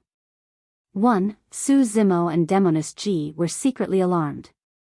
The fire is no ordinary fire either, it's the earth malevolent fire. Born from beneath one's feet, it surges right through their glabella. If one's body isn't strong or their bloodline isn't robust enough, their organs would turn into ashes while their limbs would rot instantly. 10,000 years of cultivation would turn into ashes completely. 1. The storyteller continued, that thunder isn't the ordinary thunder of the mortal realm either, it's the 5 elements divine thunder. The Gung metal, I wood, Gui water, Bing fire and Wu earth divine thunders would crash upon one. Any single mistake and their soul would be dispersed. 1. If they can't pass through the 3 calamities, their bodies and essence spirits will be destroyed without any corpse remaining. Of course, if they manage to survive the tribulation of the 3 calamities, they would comprehend a divine power, blood rebirth. Su Zimo finally understood. The reason why every Mahayana patriarch knew blood rebirth was because they could comprehend that divine power through the baptism of the 3 calamities. Suddenly, Su Zimo recalled a doubt he had in the past and could not help but ask, Senior, Mahayana patriarchs of the cultivation world rarely appear. Are they all in seclusion in the various major sects? Up till this point of his cultivation, Su Zimo had encountered too few Mahayana patriarchs, which was a little strange. It was as though all the Mahayana patriarchs were hiding in a place and would not come out unless something major happened. When something happened to Enigma Palace this time round, Patriarch Qing Qing seemed like he returned from another place as well. The storyteller said, typically, after entering the Mahayana realm, one would no longer bother about dharmic treasures or secret skills. All Mahayana patriarchs only have a single goal, and that is to comprehend divine powers as much as possible. Once you advance to the Mahayana realm, if you want to raise your cultivation and combat strength, you have to comprehend divine powers.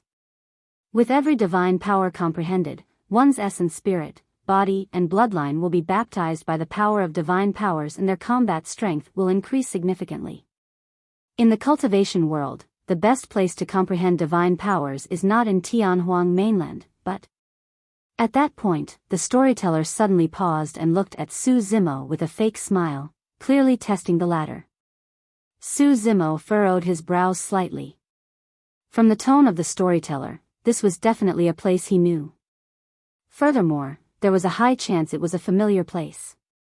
However, why would a place he was familiar with become a place for patriarchs to comprehend divine powers? Suddenly, a thought flashed through Su Zimo's mind as he blurted, the ancient battlefield. The ancient battlefield was a dimension of its own and was a broken world. Su Zimo had been to the elementary and intermediate ancient battlefields, but he had never heard any rumors about the advanced ancient battlefield. Now that he thought about it, the place where these patriarchs had the highest chance of comprehending divine powers was the advanced ancient battlefield. Su Zimo replied, if I'm not wrong, the final ranking of the 3 Enigma rankings, the divine powers ranking, should also be in this advanced ancient battlefield. That's right. A look of admiration flashed through the storyteller's eyes as he nodded slightly. There were many divine powers left behind in this final ancient battlefield.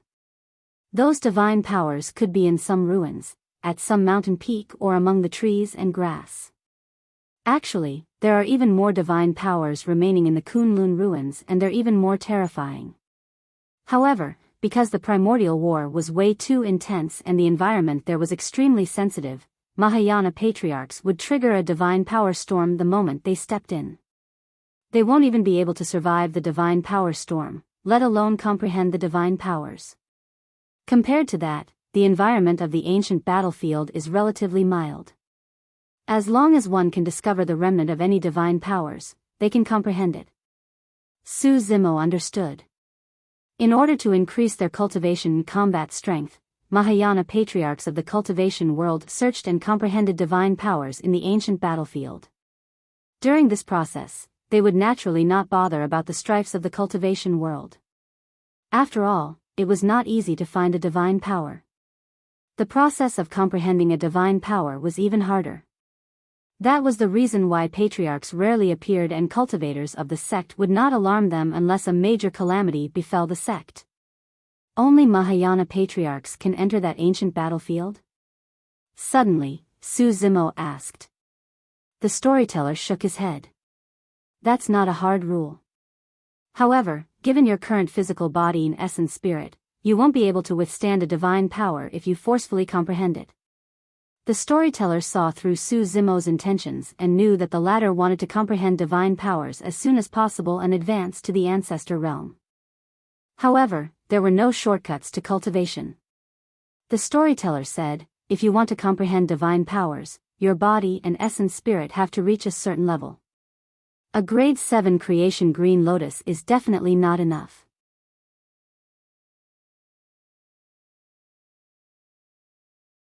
Chapter 1475, Deceive the World.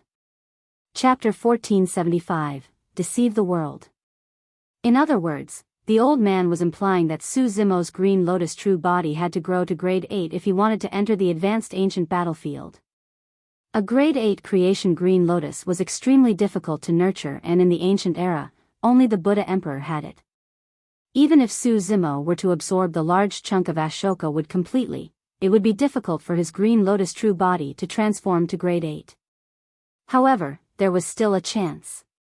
The creation Green Lotus had already fused with his body and bloodline.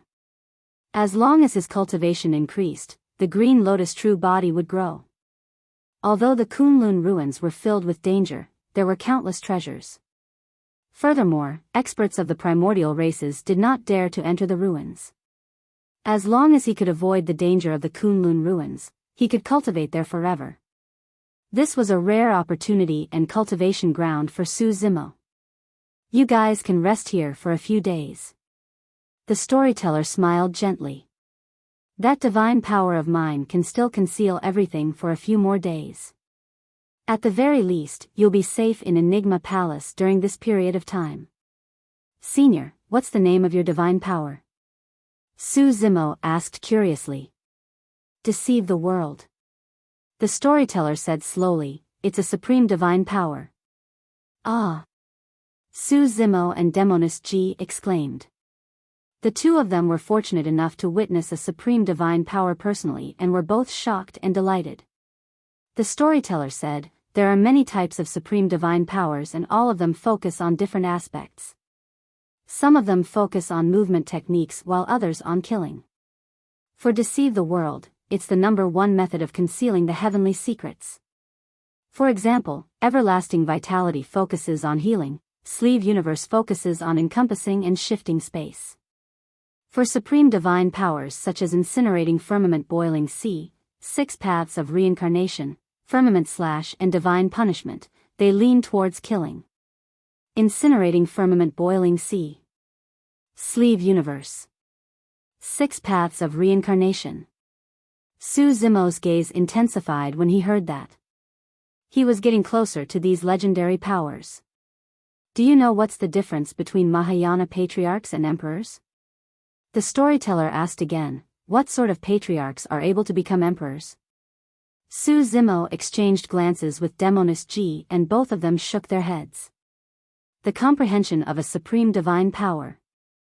The storyteller said, one can only be conferred the title and become a true emperor upon comprehension of a supreme divine power. Su Zimo's eyes revealed a look of realization. It was no wonder why Hermit once said that even emperors were at the Mahayana realm. The reason why a patriarch was referred to as an emperor was because they had comprehended a supreme divine power.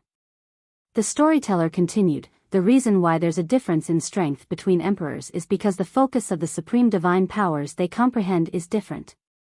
For example, back then, the supreme divine power comprehended by the Dharma Emperor was everlasting vitality and it was focused on healing. Eventually, he could not defeat the ancestor realm illumination dragon still. At that point, Su Zimo sighed internally. Even the storyteller did not know the truth about what happened at the bottom of the Dragon Burial Valley back then. The reason why the Dharma Emperor sacrificed his remaining lifespan to save the red-headed ghost was because he did not want a huge battle between the dragon race and the human race to repeat the massacre. Of course, if the difference is merely in the focus of the comprehended divine power, the variation in combat strength won't be too great. The storyteller said, if anyone could comprehend a second, third, or even more supreme divine powers, their combat strength would increase in folds. That's way too difficult. Demonis Ji shook her head. It was already extremely rare for someone to comprehend a single supreme divine power and become an emperor, let alone 2, 3, or more. There would always be a time when one was exhausted. Even emperors did not have that much time and energy. Su Zimo's heart skipped a beat as he suddenly asked, how many supreme divine powers did the eternal human emperor comprehend in the past? Demonis Ji let out a curious expression as well. 6 of them. The storyteller said slowly. Su Zimo and Demonis Ji were shocked. The storyteller said, ever since the ancient era, there have been many paragons and monster incarnates. Their achievements may even surpass the human emperor. Su Zimo nodded. For people like him and the fallen Diin, their accomplishments at the Golden Core realm had already surpassed the human emperor. However, among those monster incarnates, few could become emperors. None of them could even compare to him, let alone surpass him in the end. Suddenly, Demonist G asked, how many supreme divine powers did Fiend Emperor Hatred comprehend in the past? 5. The Storyteller said, however, given the Fiend Emperor Hatred's talent, he should have been able to comprehend a sixth one and stand shoulder to shoulder with the human emperor if he hadn't committed suicide. As for the remaining Buddha, Sword, Saber and Thunder Emperors, they merely comprehended 3 supreme divine powers. Most of the ancient emperors merely comprehended a single supreme divine power. What a stark difference. Su Zimo was secretly alarmed. Even for renowned emperors such as the Buddha and Sword Emperors, they were 2 supreme divine powers apart from Fiend Emperor Hatred.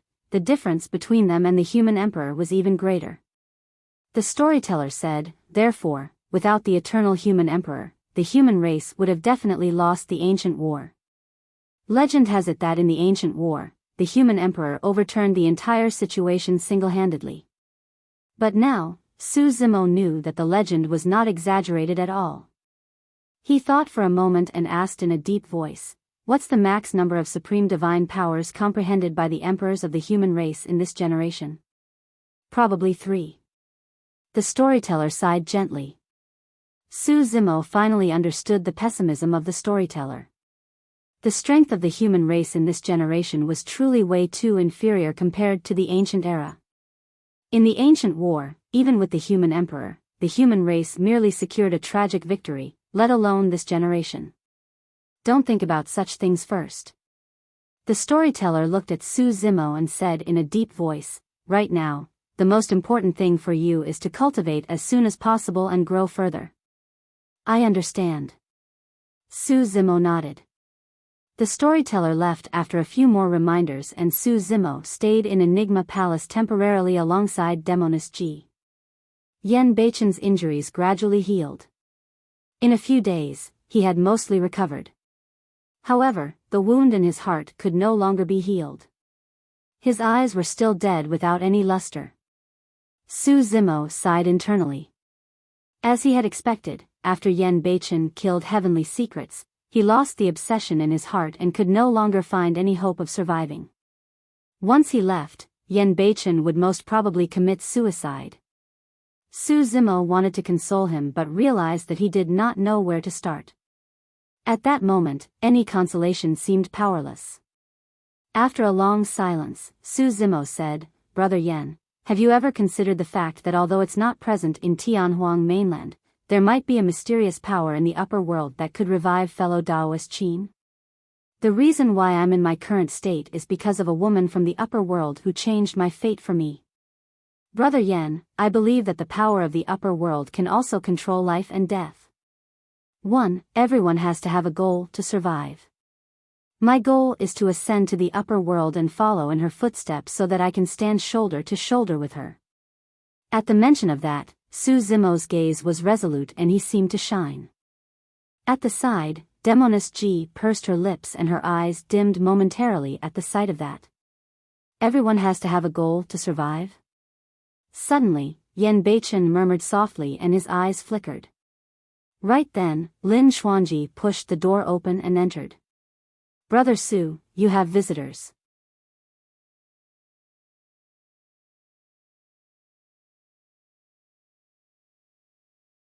Chapter 1476, Peerless Asura.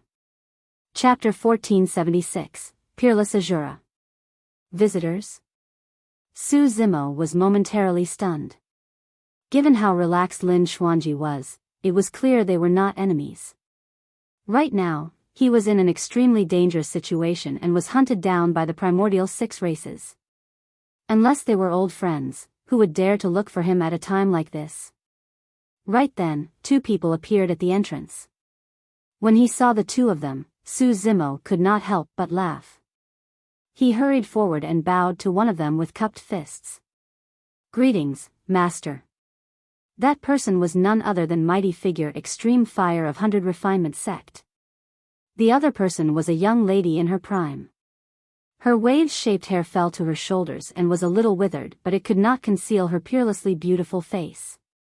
The girl's skin was fair and her features were exquisite without any flaws. Although she was slightly inferior to Demoness G in terms of bewitchment, her appearance was already comparable. Furthermore, her eyes were not ordinary black or white. Instead, they were clear and green, resembling clear water that shimmered with a unique beauty. What a beautiful little girl. She seems to have grown up a little. Even Demoness G could not help but exclaim when she saw the girl. Young master. The girl came to Su Zimo's side and called out with joy in her eyes. This girl was none other than Nian Qi, who possessed half of the god race's bloodline. Su Zimo took her in at the capital of Great Zhou, and she was accepted by Ethereal Peak later on. Su Zimo swept his gaze and nodded slightly. Not bad, you've already entered the conjoint body realm. Although Nian Qi was a remnant of the god race, her talent was frighteningly shocking. Her cultivation speed followed closely behind Su Zimo without being left behind. Although the bloodlines of remnants were impure, their accomplishments might not be inferior to others.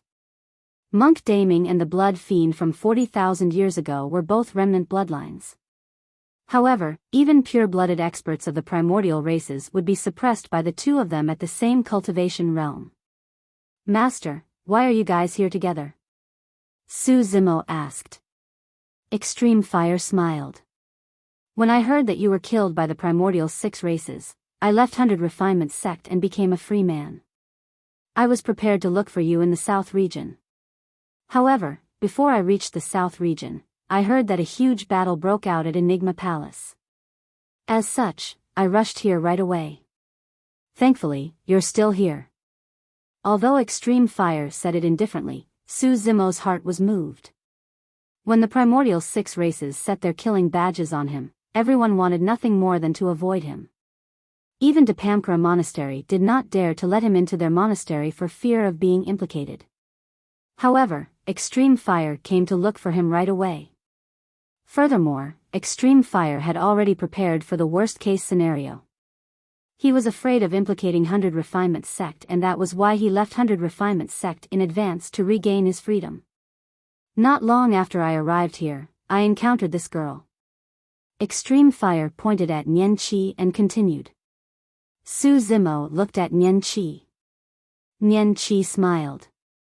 I also heard of the news of you being hunted by the primordial 6 races, young master. I wanted to stay by your side and help you.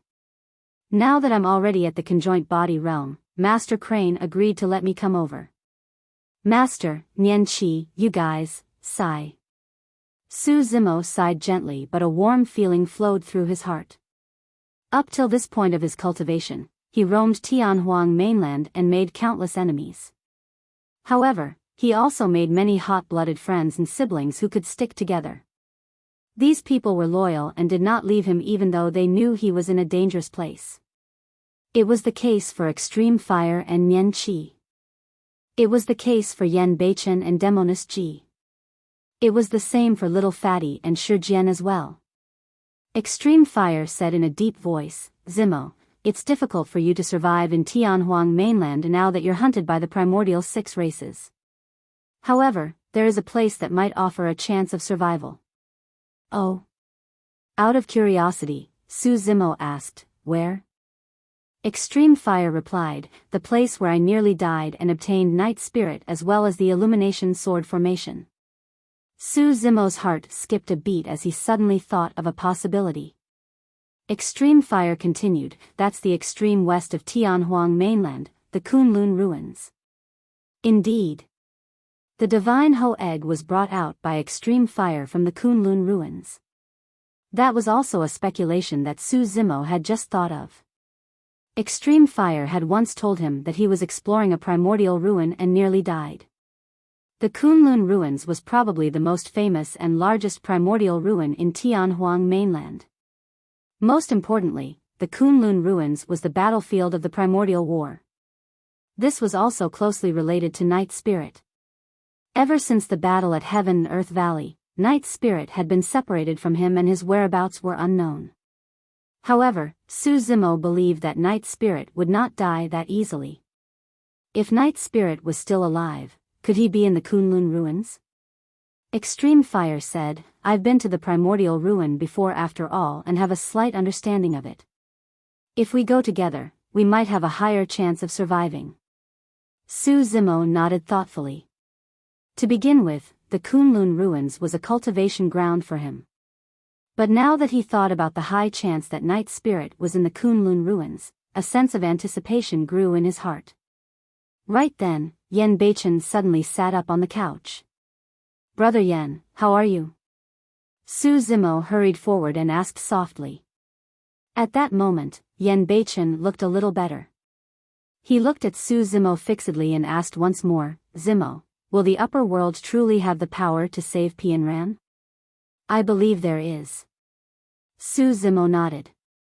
In truth, the dead could not be resurrected. This involved the great Tao of reincarnation and even he could not be certain. However, at that moment, he could not care less. Right then, the storyteller appeared out of thin air in front of Yen Beichen's couch and said in a deep voice, there are endless secrets in the world. Tianhuang mainland might just be a well. The only way you can see a wider world is if you jump out of this well. Perhaps you might be able to understand the obscurities of life and death in that world. However, if you commit suicide now, you'll never get the chance ever again. The weight of the storyteller's words was much heavier and more trustworthy than Su Zimo's. True enough. Gradually, some life force recovered from Yen Beichen's eyes and shone brightly. Su Zimo knew that the storyteller's words had finally reignited Yen Beichen's hope. In the past, revenge was the hope that allowed Yen Beichen to continue surviving. Now, saving Qin Pianran would be the hope for Yen Beichen's future. This is the first time I'm seeing the old man persuade others personally. At the side, Lin Xuanji sent a voice transmission secretly to Su Zimo using his spirit consciousness. The storyteller was the current mystic emperor. An emperor was willing to lower his status to persuade Yen Beichen. It was clear how highly the storyteller regarded the latter. The storyteller continued, Asura, you obtained the inheritance of the fiend emperor hatred. However, I believe that you're not another hatred. Leave your own Tao and break free from the effect of the hatred sutra on you, putting down your obsession. I believe that even though he passed down his legacy, the fiend emperor hatred would not want you to become a second him. You're the Asura, the one and only peerless Asura in this world.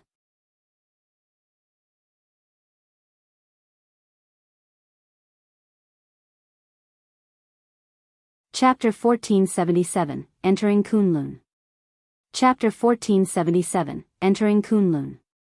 Yen Beichen caressed the hatred fiend's saber beside him and murmured softly, if I'm not hatred, would you still be willing to follow me? Clang. Clang. The hatred fiend's saber seemed to be able to understand Yen Beichen's words and buzzed and trembled. It had already decided that Yen Beichen was its master. Be it hatred or the Asura, it would follow Yen Beichen through life and death. All right. Yen Beichen's eyes shone brightly as he said proudly, I, the Asura, will bring you to the upper world to take a look in this generation. I will also defy the heavens and change fate, altering life and death. With that said, he bowed deeply to the storyteller. Thank you, Senior. The storyteller nodded slightly with a delighted expression. Indeed, he thought highly of Yen Beichen. In his heart, Yen Beichen's accomplishments might even be higher than Fiend Emperor Hatred's. Yen Beichen turned to Su Zimo and said in a deep voice, Zimo, I won't be accompanying you on the trip to the Kunlun ruins. You have to be careful. Don't worry, brother. Su Zimo nodded. Yen Beichen had his own Tao. If he followed Su Zimo to the Kunlun ruins, he might feel restricted instead. Now that Yen Beichen was fine, Su Zimo was completely relieved and no longer had to stay in Enigma Palace. Zimo, I. The moment Demoness Ji spoke, Su Zimo understood her intentions. He smiled and shook his head. There's no need for that. You're the pure maiden of this generation. How can you follow me to the Kunlun ruins casually? If Pure Maiden's sect finds out about this, I'll probably be hunted down by your experts. Extreme Fire nodded as well. Don't worry, with me and Nian Qi accompanying Zimo, we can look after one another. Master, Nian Qi, don't follow me either. Su Zimo said deeply, the Kunlun ruins is not a good place. There's no need for you guys to accompany me in taking the risk. What are you talking about? Extreme Fire's eyes widened as he patted his storage bag. Don't get ahead of yourself, lad. I've got a treasure map here. I'm heading to the Kunlun ruins for it.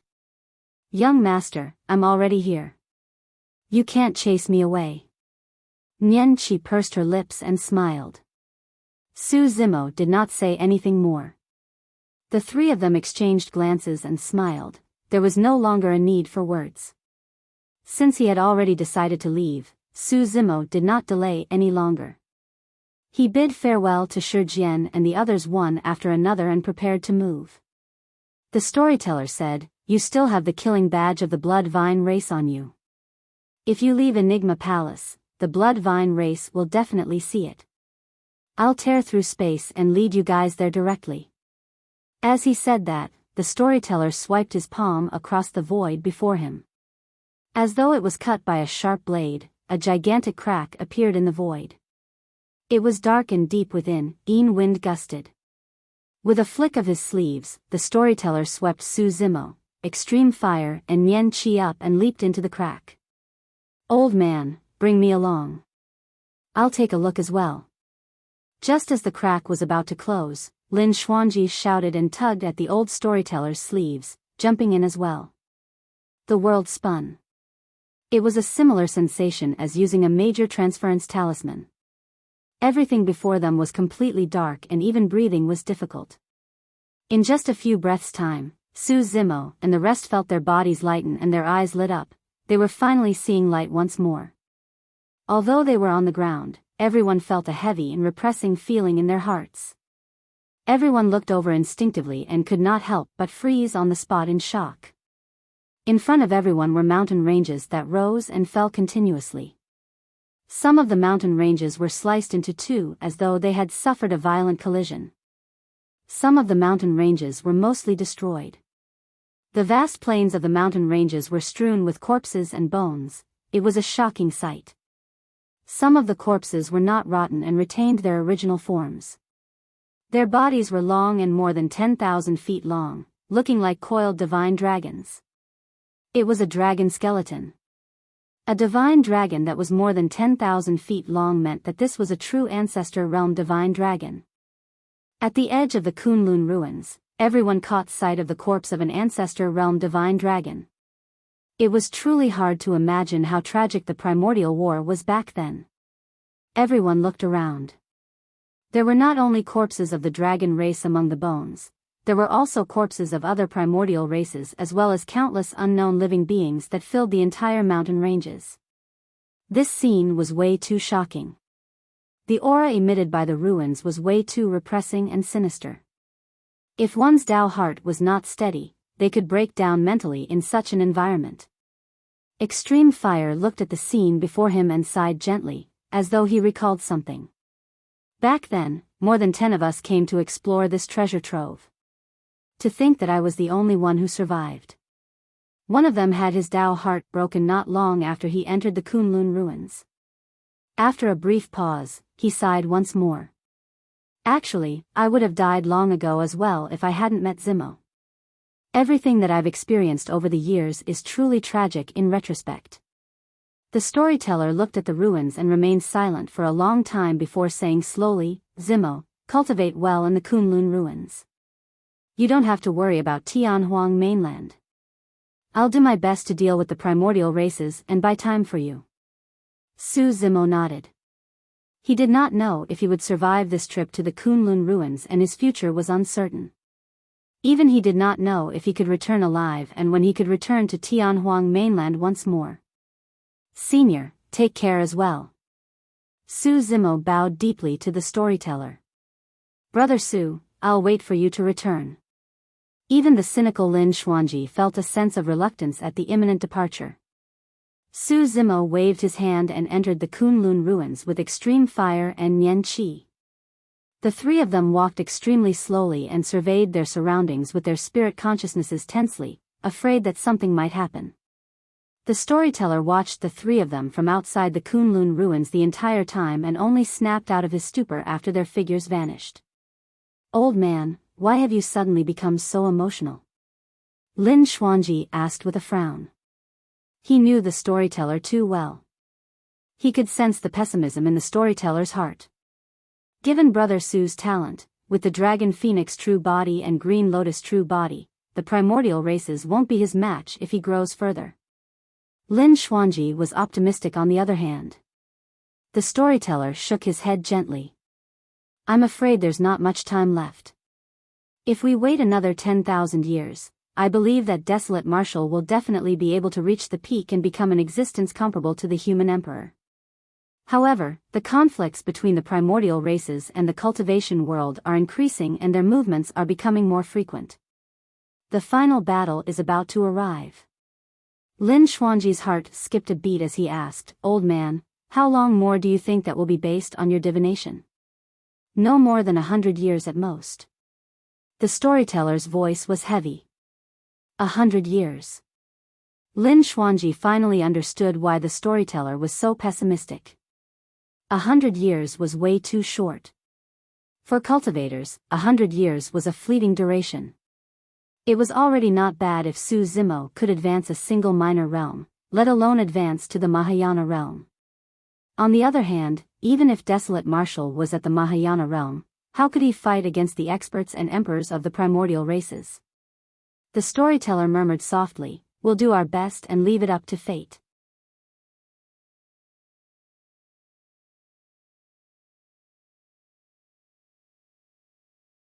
Chapter 1478, Malevolent Spirit Fruit. Chapter 1478, Malevolent Spirit Fruit. Kunlun Ruins. The more Su Zimo and the other two advanced, the more alarmed they became and the surrounding environment turned increasingly sinister and spooky. The ruins of the Great Xian Empire were already filled with a rich malevolent aura after 10,000 years. Coupled with the lingering souls, many malevolent ghosts were born. However, compared to the Kunlun ruins, the Great Xian ruins was like a firefly against a bright moon, a drop of water against an ocean. It was a world of a difference. The malevolent aura was so strong that Su Zimo and the other two felt uncomfortable.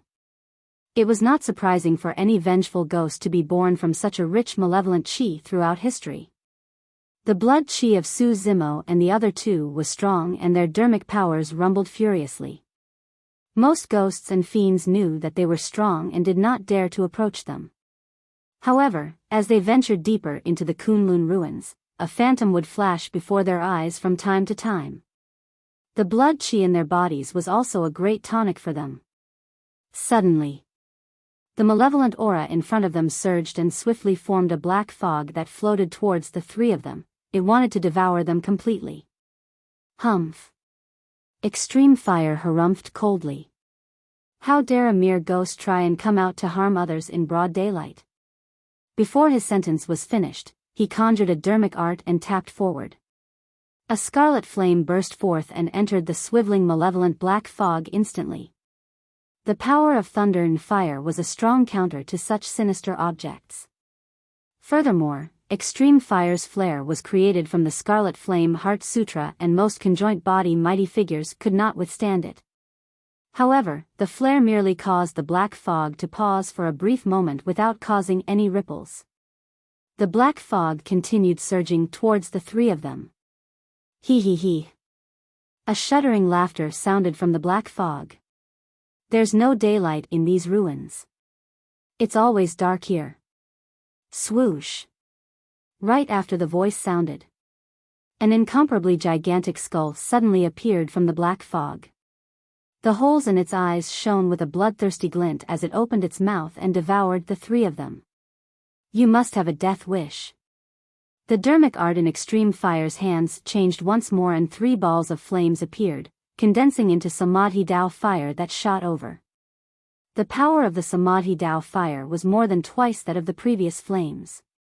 The moment the Samadhi Dao fire entered the skull's mouth, it burst into flames and the black fog surrounding the skull was burned into nothingness. Groar. The skull let out an extremely painful roar. However, no matter how it channeled the malevolent chi, it could not extinguish the Samadhi Dao fire on its body. In just a few breaths, the bones of the skulls crackled from the heat and cracks appeared. If you dare to step into the Kunlun ruins, don't even think about getting out alive. The skull said fiercely, the flames here will definitely attract even more vengeful spirits and malevolent ghosts. Just wait to be devoured. Before its words were finished, the skull exploded and scattered onto the ground, turning into ashes. Extreme Fire sighed gently. Back when our group arrived here, more than half of us were killed by these vengeful spirits and malevolent ghosts. In the end, there were only 3 of us left when we entered the treasure ground. After that, the 3 of them were even more careful and continued forward. Before long, Nian Chi's gaze shifted to a black fruit and her eyes lit up. The fruit was the size of an infant's fist and was black on the outside. However, it shone brightly inside like a large and exquisite bunch of grapes. It's a malevolent spirit fruit. Extreme Fire exclaimed softly. When he saw Su Zimo's confusion, Extreme Fire explained, malevolent spirit fruits are extremely rare and can only be born after countless years in a place with rich malevolent aura. For most cultivators, the malevolent spirit fruit is a poisonous fruit and they will definitely die if they consume it. However, once they advance to the Mahayana realm and experience the malevolent earth fire of the 3 calamities of the divine power tribulation, consuming the malevolent spirit fruit will produce a miraculous effect. The success rate of the tribulation transcendence will increase by at least 30%. There was definitely no such spirit fruit in Tianhuang mainland. That was because the conditions required to nurture a malevolent spirit fruit were way too stringent that even an environment like the Great Xian ruins could not produce one. It was only possible in the Kunlun ruins. As the storyteller had said, danger and opportunities coexisted in the Kunlun ruins.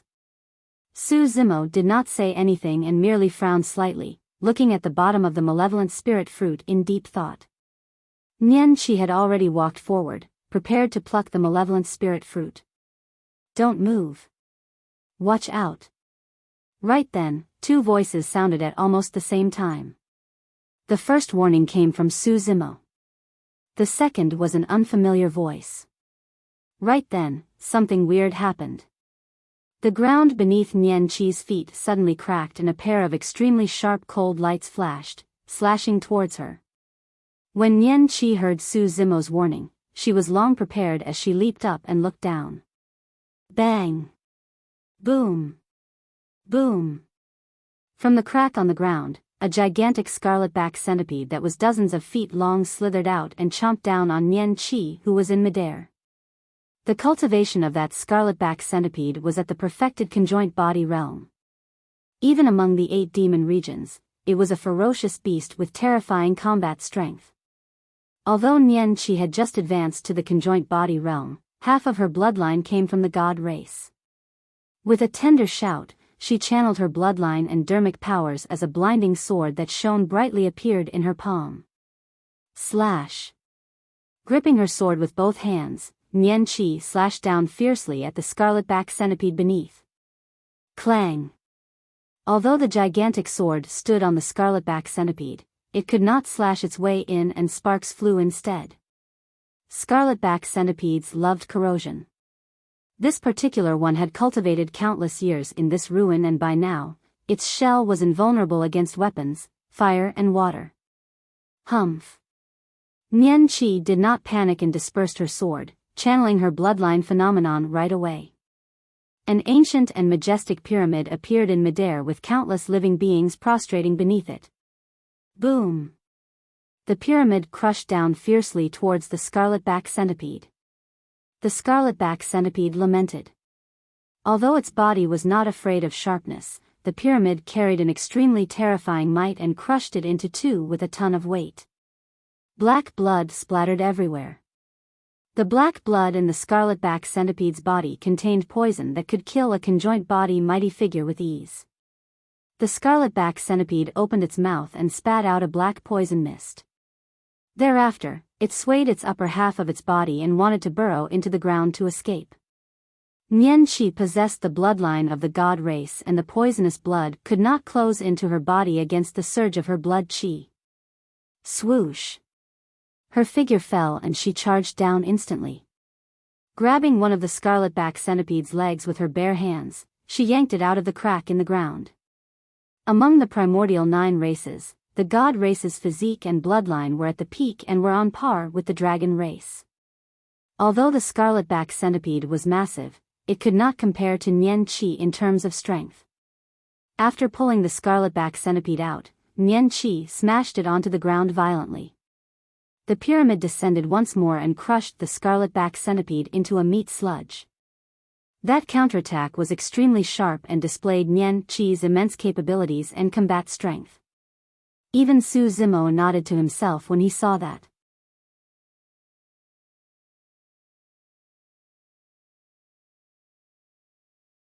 Chapter 1479, Dao Attainment of the Skeleton. Chapter 1479, Dao Attainment of the Skeleton.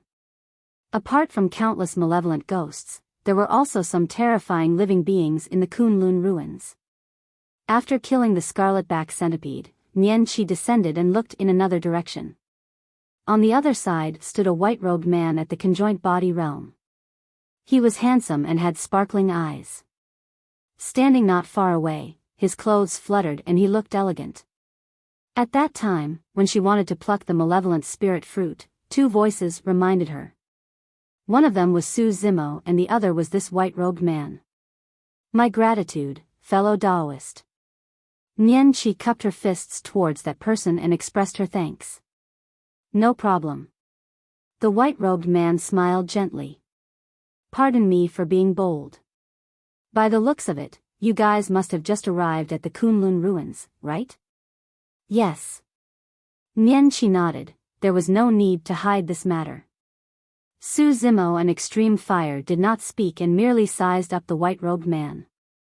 The white-robed man said, there are dangers lurking everywhere in the ruins.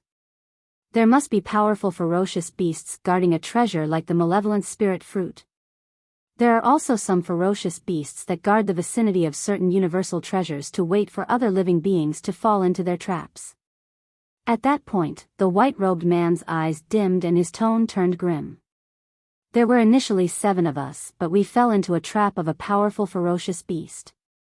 I was the only one who escaped death, sigh. When he heard that, Extreme Fire reminisced about the past and felt a sense of sympathy for the white-robed man. However, he was still a little cautious as he probed, are you also here for this malevolent spirit fruit? I'm here for the malevolent spirit fruit. The white-robed man smiled and looked at Nian Qi, saying honestly, however, this malevolent spirit fruit clearly belongs to this fellow Daoist. Extreme Fire nodded slightly. Of course, in the cultivation world, humans were unpredictable. This was their first time meeting and no one could guarantee the other party's thoughts with just a few words. Fellow Daoists, I've stayed in the Kunlun ruins for a period of time. I wonder if I can travel with you guys. The white-robed man's eyes were filled with anticipation. This. Extreme Fire was hesitant. Normally speaking, the 3 of them were familiar with one another and were resistant towards strangers. However, this was the Kunlun ruins. When Extreme Fire heard about this person's encounter, he could not help but recall his past self. If he allowed this person to wander around the Kunlun ruins alone, the latter would most likely be doomed. Should we bring him along? Extreme Fire sent a voice transmission secretly, given the 3 of us, we can deal with him easily if he has any evil intentions. Nian Qi did not object and merely looked at Su Zimo.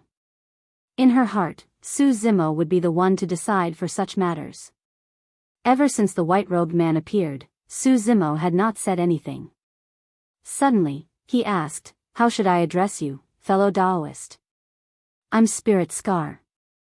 The white-robed man smiled gently. Su Zimo nodded. I'm Desolate Marshal. Greetings, fellow Daoist Desolate Marshal. The white-robed man cupped his fists towards Su Zimo. Although their conversation was simple, Extreme Fire and Nian Qi's expressions changed slightly. Both of them could tell that something was amiss. The white-robed man was way too calm when he heard the name Desolate Marshal.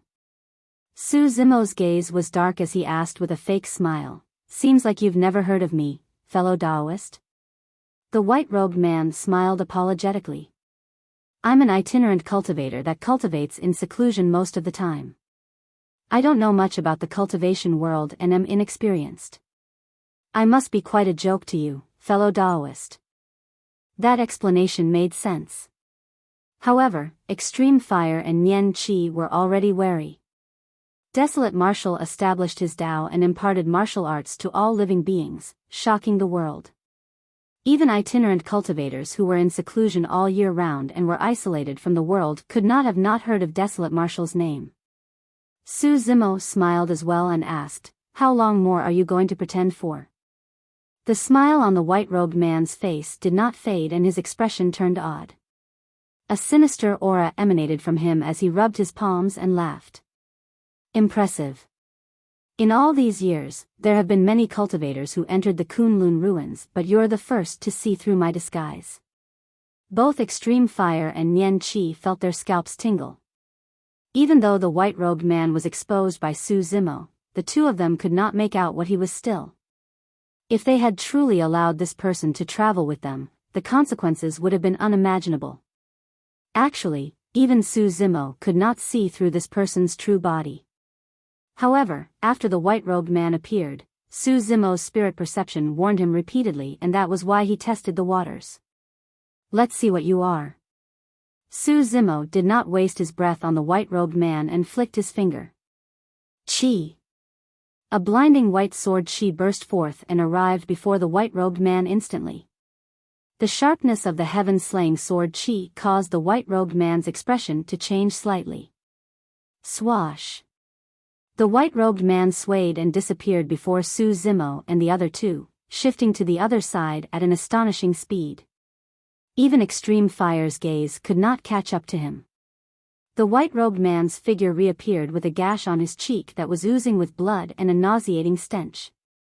Although the white-robed man dodged extremely quickly, his cheek was still sliced by the heaven-slaying sword Qi.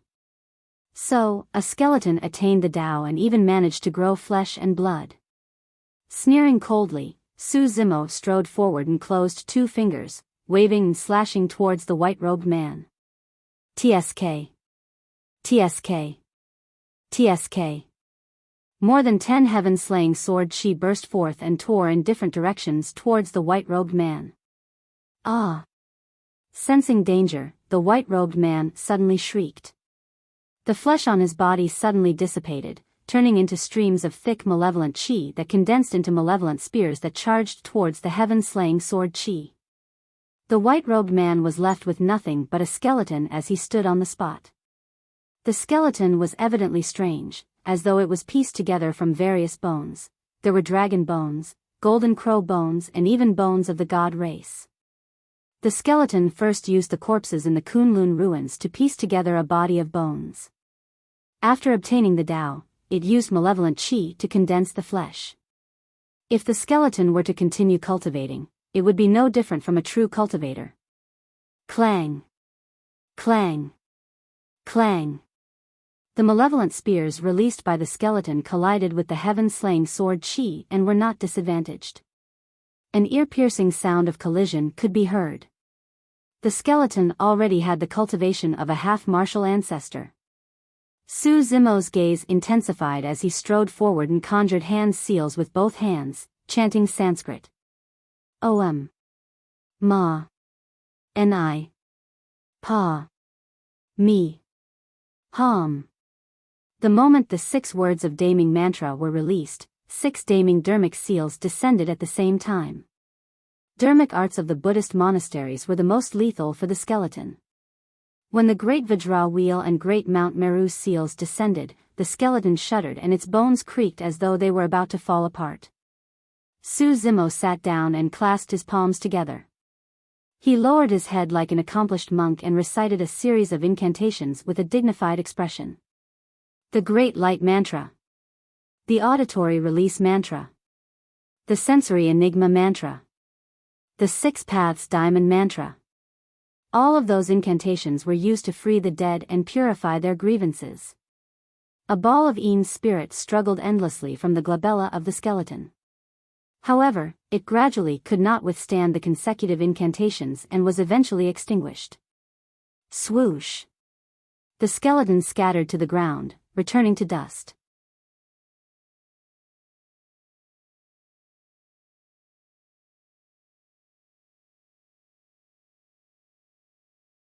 Chapter 1480, Kunlun Barrier. Chapter 1480, Kunlun Barrier. Although the skeleton malevolent ghost seemed like he was suppressed by Su Zimo with ease, in reality, his cultivation was top tier even in Tianhuang mainland. Neither extreme fire nor Nian Qi were its match. If Su Zimo did not have the support of the cultivation techniques of the Buddhist monasteries, he would have to spend a lot of effort to suppress the skeleton completely. Let's go.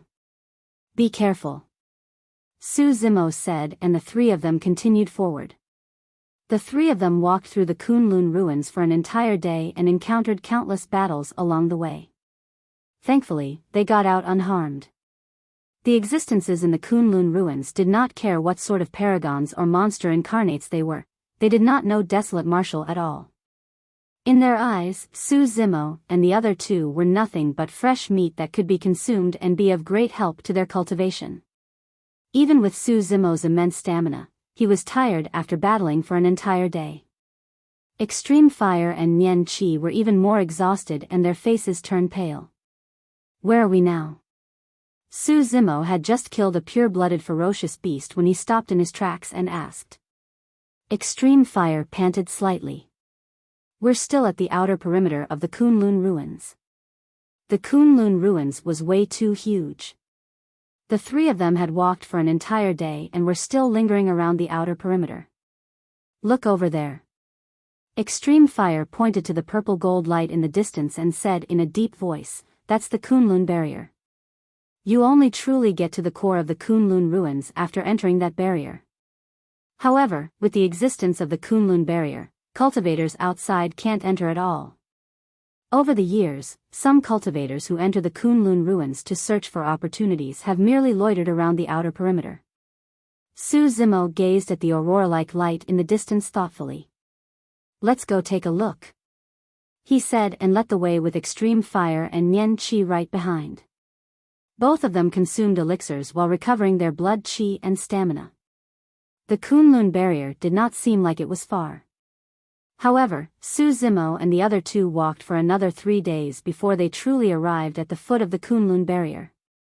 Naturally, the journey was another massacre. All three of them were the strongest paragons of the conjoint body realm.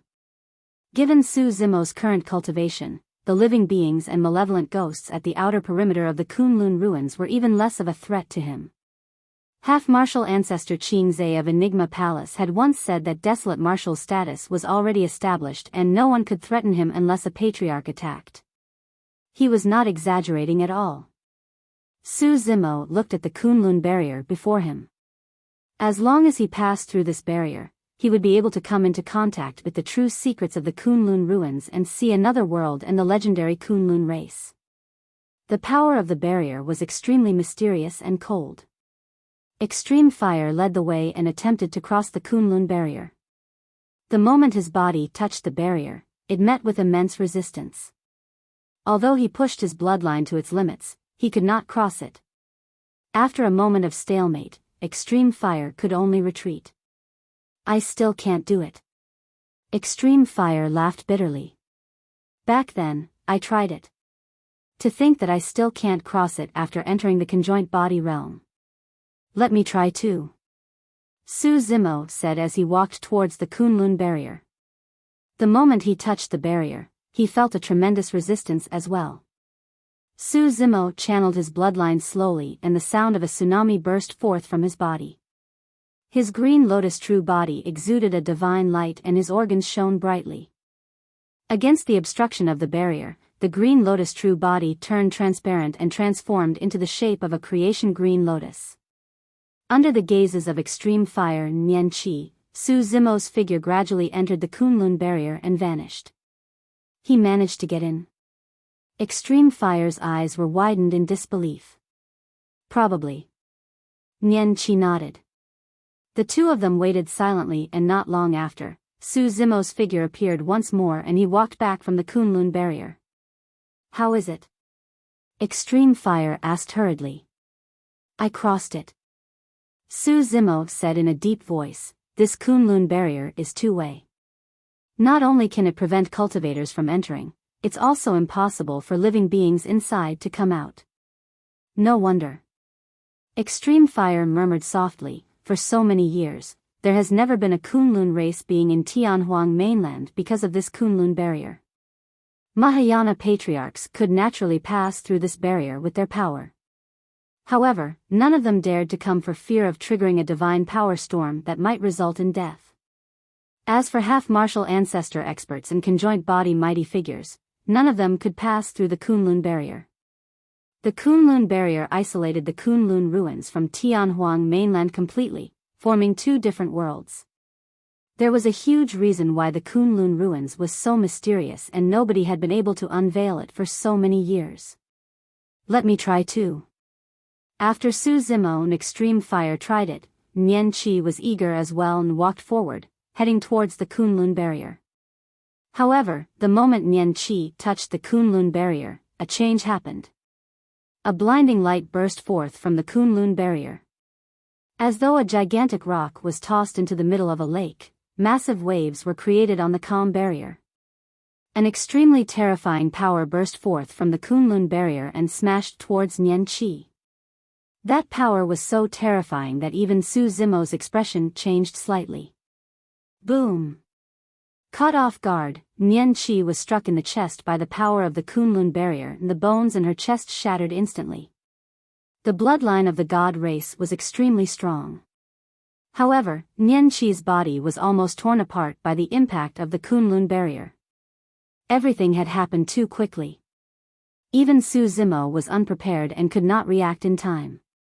Nian Qi fell out with a pale expression and spat out a huge mouthful of blood. Her organs were ruptured. Swoosh! As though it was sentient, the Kunlun barrier gathered its strength once more upon realizing that Nian Qi was not dead.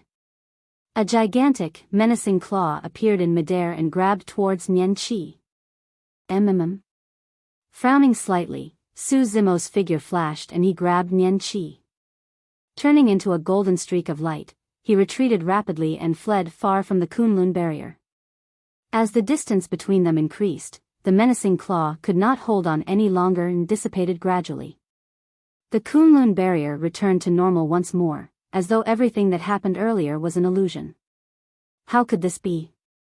Extreme Fire chased over with a bewildered expression.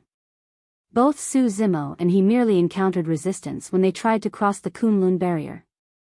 However, Nian Qi nearly lost her life. Su Zimo fed Nian Qi an elixir before asking with a frown, who set up this barrier? I'm not sure. Extreme Fire shook his head.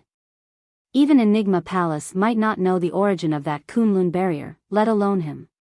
Su Zimo's gaze flickered. Recalling that menacing claw earlier on, he had a vague guess. He was extremely familiar with that claw. That was the claw that Night Spirit would only reveal when he reverted to his true form. If this Kunlun barrier had existed for countless years, it meant that there was a high chance it was set up by the Ho of the primordial era. If that was the case, new doubts would arise. What was the use of that barrier? Why was there such a huge reaction when Nian Qi tried to cross the Kunlun barrier? A killing intent from it was triggered. This could not be a coincidence. It must be some sort of will left behind by the primordial Ho that caused such a change to the Kunlun barrier.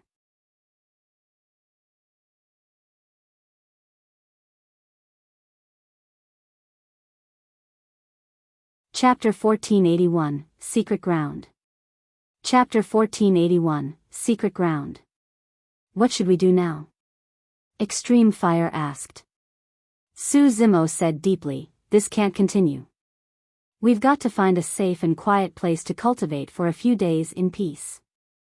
They roamed the Kunlun ruins and fought the entire time. Although they had accumulated quite a bit of comprehension, there was no end to it. They did not have the opportunity or time to consolidate those comprehensions either.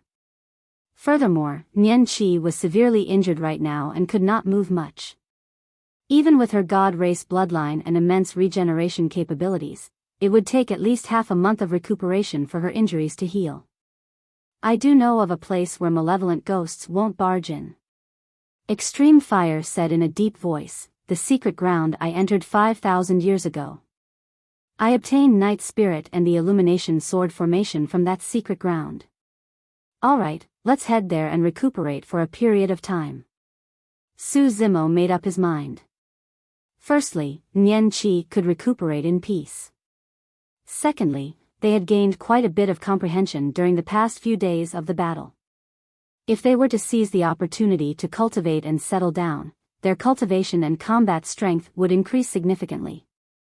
For Su Zimo, he could also make use of this opportunity to refine the large chunk of Ashoka wood in his storage bag. At that time, the three of them would have a breakthrough in their combat strength and it would be safer for them to explore the Kunlun ruins once more. Extreme Fire took out a map from his storage bag and matched it. That's not far from here. Follow me, he said and led the way. Su Zimo carried Nian Qi on his back and followed closely behind. Every step in the Kunlun ruins was treacherous. The three of them did not move fast and another half a day passed before they arrived at their destination. Before them was a towering mountain peak. The mountain peak was filled with strange rocks and barren land without any signs of life. Extreme Fire brought the two of them into a cave at the foot of the mountain. There were countless karst holes in the cave and one could not identify the direction at first glance. Follow me closely. Don't get lost. Extreme Fire reminded and followed the map in his hands closely into a karst hole. There were many fork roads in this cave. Extreme Fire often changed directions and walked towards one of the forked roads. From time to time, it would head left and head right without any pattern. A long time later, Extreme Fire stopped in his tracks. Su Zimo looked over. Before them was another extremely long tunnel with no end in sight. Within it, there were many corpses strewn all over the ground with weapons scattered all over. Su Zimo swept his gaze. Through the dermic weapons on the ground, he could deduce that most of the corpses belonged to the Dharma characteristic realm and some of them were conjoint body mighty figures or even half-martial ancestor experts. The experts had died for a long time and their bodies were covered in dust. Even for the conjoint body mighty figures and half-martial ancestor experts with their indestructible bodies, they were left with nothing but empty bones and clothes. Some of the corpses were humanoid, some were ferocious beasts and demons, there were all sorts. However, every single corpse had a purple gold ribbon tied around them. Kunlun race? Su Zimo murmured softly. He had a vague guess but he did not dare to confirm it. The passage and the extremely complicated karst hole outside were clearly man-made. If one did not know the way, they would not be able to enter or leave. He wondered who the owner of this secret ground was. What was the motive for it? He did not know what happened back then to cause so many people to die here. Master, this is where you got poisoned back then? Su Zimo asked. After he entered, he had already released his spirit consciousness and scanned his surroundings. However, he could not discover any other living beings or danger. Extreme Fire nodded and looked at the storage bag beside one of the corpses, sighing. Back when I came here and saw so many treasures on the ground, I was naturally tempted. One could imagine how Extreme Fire, who was still a Dharma characteristic Dao Lord back then, was naturally emotional when he saw so many dermic weapons and storage bags left behind by mighty figures. He pointed at the corpse. When I saw that there was no danger around, I went forward and wanted to open this storage bag to take a look. To think that the moment this storage bag opened, a goo worm ran out and bit me. That single attack nearly buried me here. Su Zimo's gaze shifted and not far away, he discovered the corpse of a goo worm. Without the need for Extreme Fire to take revenge, the goo worm had already died a long time ago without its master's care. Extreme Fire reminisced with a sense of trepidation. At that time, I felt my head spin and crushed the transference talisman in my hands without hesitation. At the same time, I waved my sleeves and collected the items that fell out of the storage bag. Thereafter, I fell into the spatial tunnel and was teleported to the Tsang Lang mountain range of the North region. Later on, Extreme Fire used his remnant consciousness to open up a cave abode there and fought against the poison for 5,000 years before meeting Su Zimo and surviving. In hindsight, everything could only be described as a freak coincidence. Extreme Fire still felt emotional when he recalled the past. In that case, Night Spirit, the Illumination Stone and Illumination Sword formation fell from that storage bag? Su Zimo asked. No. Extreme Fire shook his head. When I opened that storage bag, there were indeed many items that fell out. There was the Illumination Stone and the Illumination Sword formation, but Night Spirit's egg wasn't there. At the mention of that, Extreme Fire seemed to be immersed in his memories and frowned. At that time, my vision was already a little blurry. I felt as though Night Spirit's egg had rolled over from the tunnel and leaped into the dimensional tear formed by the transference talisman to teleport out with me. Su Zimo's heart stirred. If Extreme Fire was not wrong, it would mean that he was not the one who brought Night Spirit out. Instead, Night Spirit was sentient and chose Extreme Fire to leave the Kunlun ruins with the latter's help. That was not impossible. Back in the depths of Baiming Town, the Kunpeng egg hatched in the primordial divine spring possessed intelligence not weaker than an adult and had many complicated emotions. That Kunpeng egg could even sense how terrifying the martial Dao prime body was. Back then, Night Spirit was only an egg. Why was it in this secret ground? Why would Night Spirit choose Extreme Fire and leave the Kunlun ruins? Su Zimo had a feeling that if he were to explore this secret ground once more, there was a high chance he would obtain the answer he wanted. Right then, Nian Qi let out a drowsy sound on Su Zimo's back. There's no need to hurry and explore this secret ground. Su Zimo said deeply, we'll cultivate here first and it won't be too late to explore this secret ground after we break through. All right. Extreme Fire nodded in agreement as well. On both sides of the passage were many secret chambers. Su Zimo and the other two arrived at the closest secret chamber and entered to cultivate in seclusion.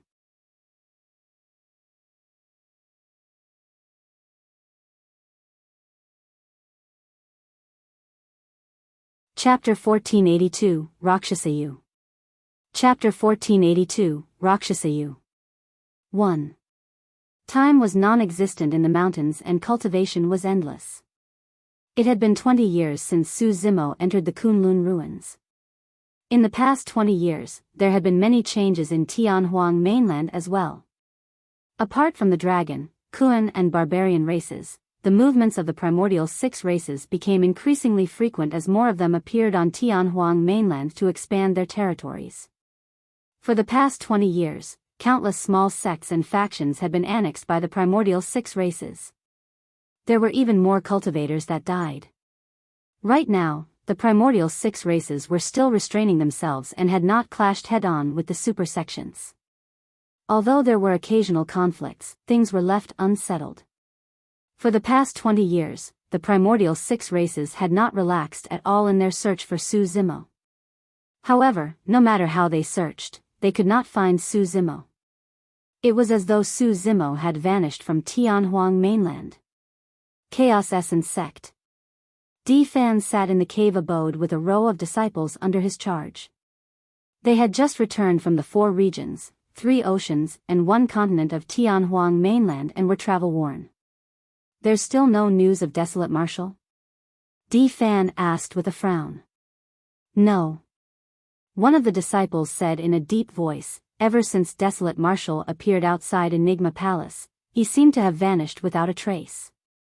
In fact, I suspect that Desolate Marshal might have already died. Humph. D. Fan harumphed coldly and glared at the disciple, scaring the latter so much that he shrank his neck and shuddered. Who is Desolate Marshal?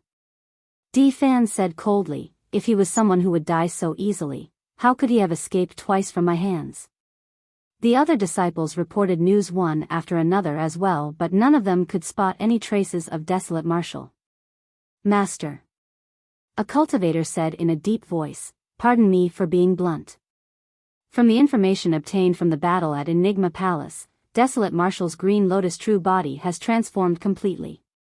His combat strength is even comparable to a half-martial ancestor. If there's truly news of him, you can't be overly careless. Foo-foo. D-Fan sneered, what do you know? Initially, I wanted to make a move myself. But now that the primordial 6 races have set down their killing badges, there's no longer a need for me to do it personally. All I have to do is obtain news of Desolate Marshal as soon as possible. Once I spread them, experts of the primordial 6 races will naturally kill him. With a blade as sharp as the primordial 6 races, wouldn't it be a waste not to make use of it? A disciple pondered for a moment and his eyes darted around. Suddenly, he said, Master, I have a plan that isn't gentlemanly. However, if this plan works, Desolate Marshal will definitely appear. Oh. D-Fan raised his brow slightly and asked, tell me about it. The disciple smiled gently. I heard that Desolate Marshal is extremely loyal and sentimental. He came from the North region's Ethereal Peak. If we head to Ethereal Peak, suppress their cultivators and spread the news, Desolate Marshal will definitely show up once he hears about it. D-Fan's eyes lit up as he murmured thoughtfully, we can give this method a try. North region, North region. I can invite fellow Daoist Qin Yu of Glass Palace as well as fellow Daoist Di Ju of Sword Sect to take a look around Ethereal Peak. At that thought, D-Fan took out a few spirit cranes from his storage bag and wrote a message, scattering the messenger cranes to the super sects such as Glass Palace and Sword Sect. North region. This day, 2 people arrived in the vicinity of Tsang Lang mountain range. The man and woman were both at the conjoint body realm. The man was tall and wore a huge hood that concealed his face completely. The woman looked no different from a human. She had a slim, curvaceous figure and her legs were exposed, slender and long. Her skin was as fair as snow and her face was extremely beautiful. Anyone who saw that face and figure would be stunned. Hey Tua, why did you mysteriously bring me here? The woman frowned slightly and asked. Her voice was extremely pleasant as well. The man named Hey Tua chuckled and said, young mistress, you don't know. The place I brought you here today has something to do with Desolate Marshal. Hey Tuo's voice was hoarse and unpleasant. Oh. The woman raised her brows slightly with an interested expression. If anyone from the primordial 6 races were here, they would be able to recognize the 2 of them. Both of them were from the Rakshasa race. The man's name was Rakshasa Hey Tua. That woman was the most famous monster incarnate of the Rakshasa race in this generation, Rakshasa Yu. The Rakshasa race was extremely mysterious. The men were extremely ugly with green faces and bared fangs, resembling malevolent ghosts. However, the women were extremely beautiful, they were not inferior to the fairies of the 9 heavens. Rakshasa Yu was not only peerless among her peers in the Rakshasa race, her appearance was also unparalleled. Young mistress, look over there. Rakshasa Hey Tua pointed to a place not far away where the peach blossom trees were the most lush. There's a town there called Pingyang Town. I see it. Rakshasa Yu nodded and sensed with her eyes closed.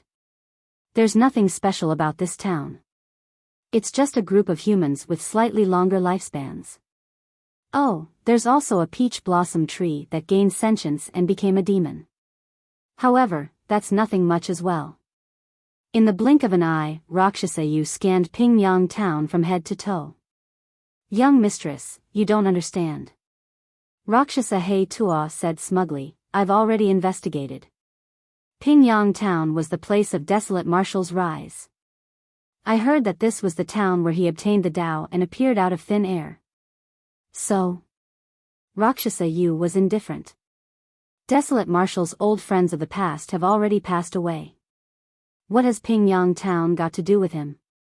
Young mistress, I heard that Desolate Marshal is extremely sentimental and has returned to Pingyang Town countless times. Rakshasa Yu said, "This town is preserved so well despite the chaotic era right now. Desolate Marshal must have played a huge role in that fact. Since we can't find Desolate Marshal, why don't we eat everyone in this town? We can vent our hatred as well." Rakshasa Yu's tone turned excited at the mention of eating people.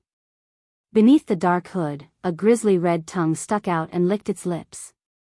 Rakshasa Yu frowned slightly in resistance. "They're just mortals, what's there to eat?" "Young mistress, why have you become so benevolent?" Rakshasa Yu asked. "Humph. If I really want to eat, I'll eat some experts of the human race. What's the use of eating these mortals?" Rakshasa Yu sneered. "So what?" Rakshasa Yu pouted. "Since we're already here, we can't return empty-handed. We've got to fill our stomachs no matter what. Young mistress, don't worry. I'll definitely leave that conjoint body peach blossom tree demon for you." Just as the two of them were chatting in Song Lang mountain range, two divine lights lit up in a dark room in the Su family's residence in Pingyang town. A purple-robed cultivator floated down from the couch with a burning gaze. Smiling gently, he murmured, "To think that you would harbor designs on Pingyang town." 1.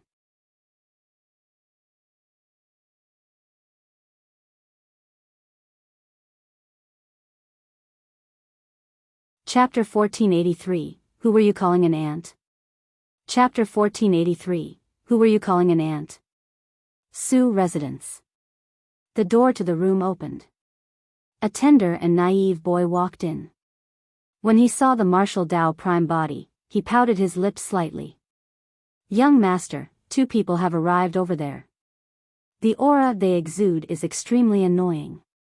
Tao Yao had gained sentience through Daiyu and his cultivation speed was extremely fast.